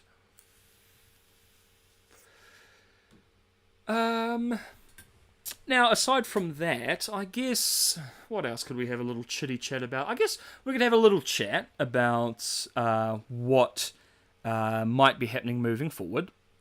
in regards to Arcane as an IP, because as we know, Arcane's done, or at least that particular story's finished. You know, we may revisit it sometime in the late future, or we may revisit some characters in the next season. But my preference... Actually, I'll get to my... I'll just quickly explain myself on that. So if, let's say next season is set in Noxus, for example, and you're dealing with Noxus, Demacia, and Ionia, there are a few characters that we know from Piltover that have events or situations that take place within the timeline with those areas. For example, Singed will... I'm not going to spoil. If you want to know, you're welcome to look it up. But basically, Singed gets kind of like employed by Noxus to do something to Ionia. And that thing that he does is why many people look at him as like the horrific, genocidal, disgusting monster that he is. So if we do get to see that, it would be quite interesting. And it would be quite a thing to see visually as well. Just think Chem Bomb, and that's all you need to know. We also, with Noxus, we have a tie with Caitlyn. So Noxus sends some spies to Piltover, who Caitlyn then investigates through her work. So if that is also involved in the show, you might see Vi, because Vi and Caitlyn are together, so you can have that. Demacia, the first thing that comes to mind will be the light cannon shipping. If this crew go down the shipping path, we may see Jinx and Demacia chatting up Lux. You know, a lot of people want to see it. A lot of people would love to see it. A lot of people on Reddit especially. That's okay. So they may go down that path if they want to tantalize the shippers out there, as they have with Season 2. Again, you know, if you think I take issue with the ships, my main issue is the pussyfooting around. If you want to ship two characters, put them in a relationship. Don't annoy the core fans who, let's say, let's just use Jace as an example. Don't annoy the core fans by breaking Jace and Mel up and then doing a Javik ship tease, which may then also annoy the Javik shippers, right? Because you're doing it halfway. You're just putting in some visuals for them to chuck onto Reddit and go, look at this, look at that. You know, if I was like a legitimate shipper, and let's say I was a Javik shipper, for example, I'd be spewing that they didn't have the balls to actually do it, right? I just feel that's where it should be. Where, if you, like, let's say they want to do the light cannon ship, and it's the same with the time bomb. They teased time bomb. They didn't actually do it, right? And it'll be the same with light cannon, right? If they go down that avenue, just do it. Just actually do it. Don't, you know, puff about. Just go for it. Put them in a relationship. You might have some people go, oh, that's so woke. Two white women again. Oh, that's terrible. But, you know, who cares about them? Just put them in a relationship and write it well. And then you'll have the core audience be behind it, like they were with Vi and Caitlyn. I mean, maybe there was a lot of, ooh, oh my god, lesbian, ooh, oh my god, when Arcane first came out, but... I mean, personally, I was in, as I've said in my breakdowns for the show, I'm in that relationship, right? Like, I see it works. They are so, like, such opposites that the relationship worked to me in my mind. The relationship gets pretty cringe in Season 2, but whatever. So yeah, look, just on the discussion of shipping, if you want to ship characters, perfectly fine. Just actually do it. Go down the path. Have the balls to put them in an actual relationship. Don't tease the shippers. Don't annoy the audience either. Like, you know, just go down it. But So future shows. So let's say we don't get any Arcane, which to me, what I would like to see. Let's use Marvel as an example, right? Which I've said before. I said it in last stream, but very quickly, you can have Arcane, and then you have 2 or 3 other, say 1 to 2 season shows, and all these other locations setting up all these other characters, like Marvel did for 10 years. And then it culminates into these, say, 2 movies or 1 big show where you've done all the setup for all the characters, what they want, what their intentions are, where they're from. You basically understand every character on screen. So then you can just focus on the events, right? And let's say if you needed a Thanos, you could Mordekaiser. You could use him to say you set up all these shows. Then let's say at the end of the 4th show, which involves Bandle City or whatever, the Void starts spewing into Runeterra. And then you have all of these characters from different shows teaming up to do da-da-da. Again, it's very Marvel, but that's just the framework that I'm talking about. We don't have to go down the Marvel route, especially modern Marvel movies. But that would be an interesting framework that I think would absolutely fit this type of show. You've got over 150 other characters that you could make shows about. You've got so many characters that have never appeared in a cinematic, So let's have a bit of fun. Let's extend that roster out quite a bit, right?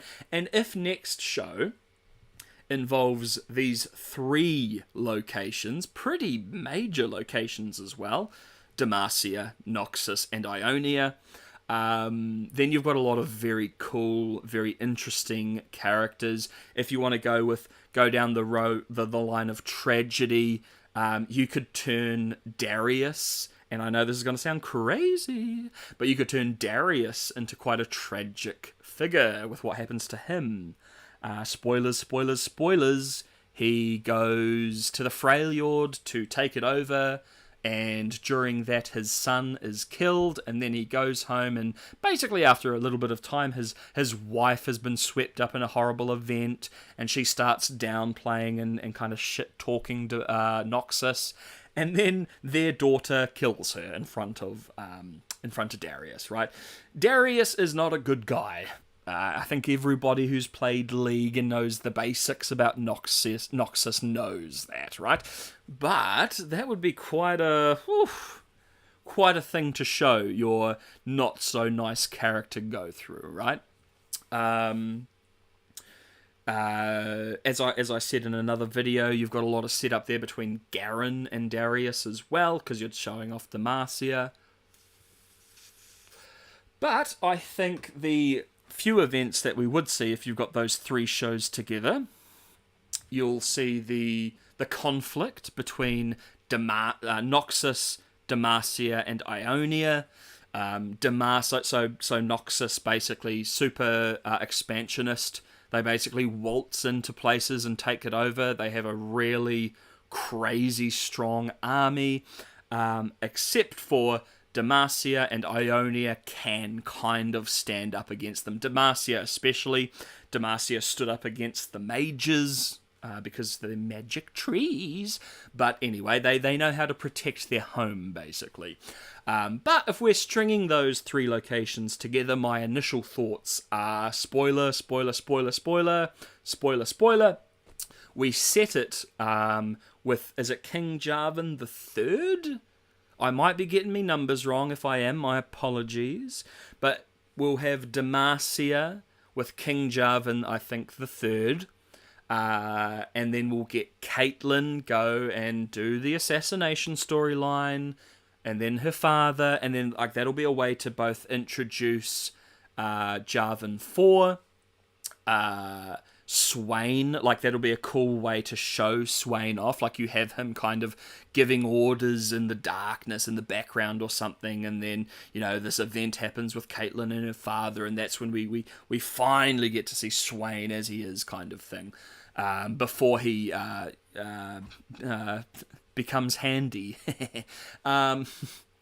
But that's a good way to tie those two places together. You also have Scion's backstory, which I would love to see in motion. Just a guy, a big guy, who is so angry, he just literally refuses to die, right? So Scion takes his Noxian battalion to go and fight Demacia, and Demacia, ain't no puffies, so they stand up and fight back and succeed. But then basically Scion is like, nah bro, like, I'll have like 10 spears in me, but I am not stopping until every one of you is dead. And then basically what happens, like, he just goes and, like, solos an entire army and then just dies. Because he's like, nah, bro, you're not making me into a bitch, bro. And then he gets revived by LeBlanc, I believe, maybe? I could be making that up. Gets revived by someone, probably LeBlanc would make sense.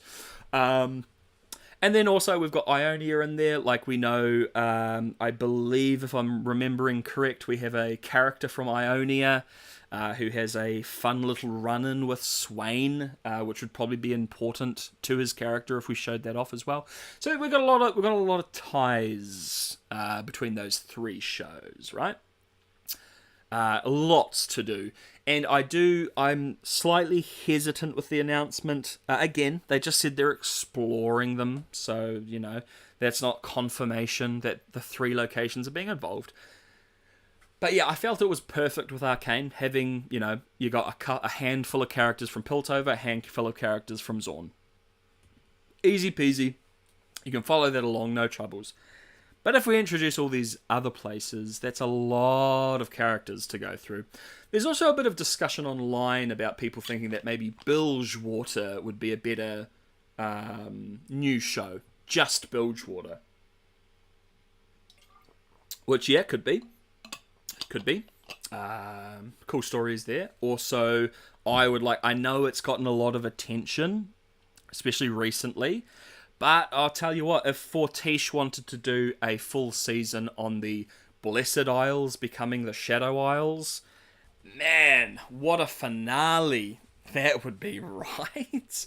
All of these characters that you've introduced as normal people becoming what they become in the game. Awesome. And that you could just do like a season, done and dusted, and you've set up the Shadow Isles, Yeah, a lot of stuff, a lot of possibilities, right? A lot of potential. And then yeah, like you could spin off a Bandle City show, and it's like a kids show, right? Like that would work. Then you get Vagar in there, yeah, his sad and tragic backstory. Oh, terrible, terrible. Anyway, folks, what are we at? We are at 3 hour 45. So I think that was a good chat. We went through Season 1, had a bit of a chit-chat about Season 1, and all the impact frames, a little bit of the hidden stuff there. So yeah, look, I think that'll be the good place to end it for now. I'm thinking next stream, I'm not entirely sure, but we might do another little PowerPoint presentation in a chat. So, a little bit more loosey-goosey. We're not just focused on particular elements that I'm showing on screen. But thank you all. Thank you all for jumping in throughout the stream. Thanks to anybody who's watching this post, just the recording on the YouTubes. But, as said, I will catch y'all in the next video.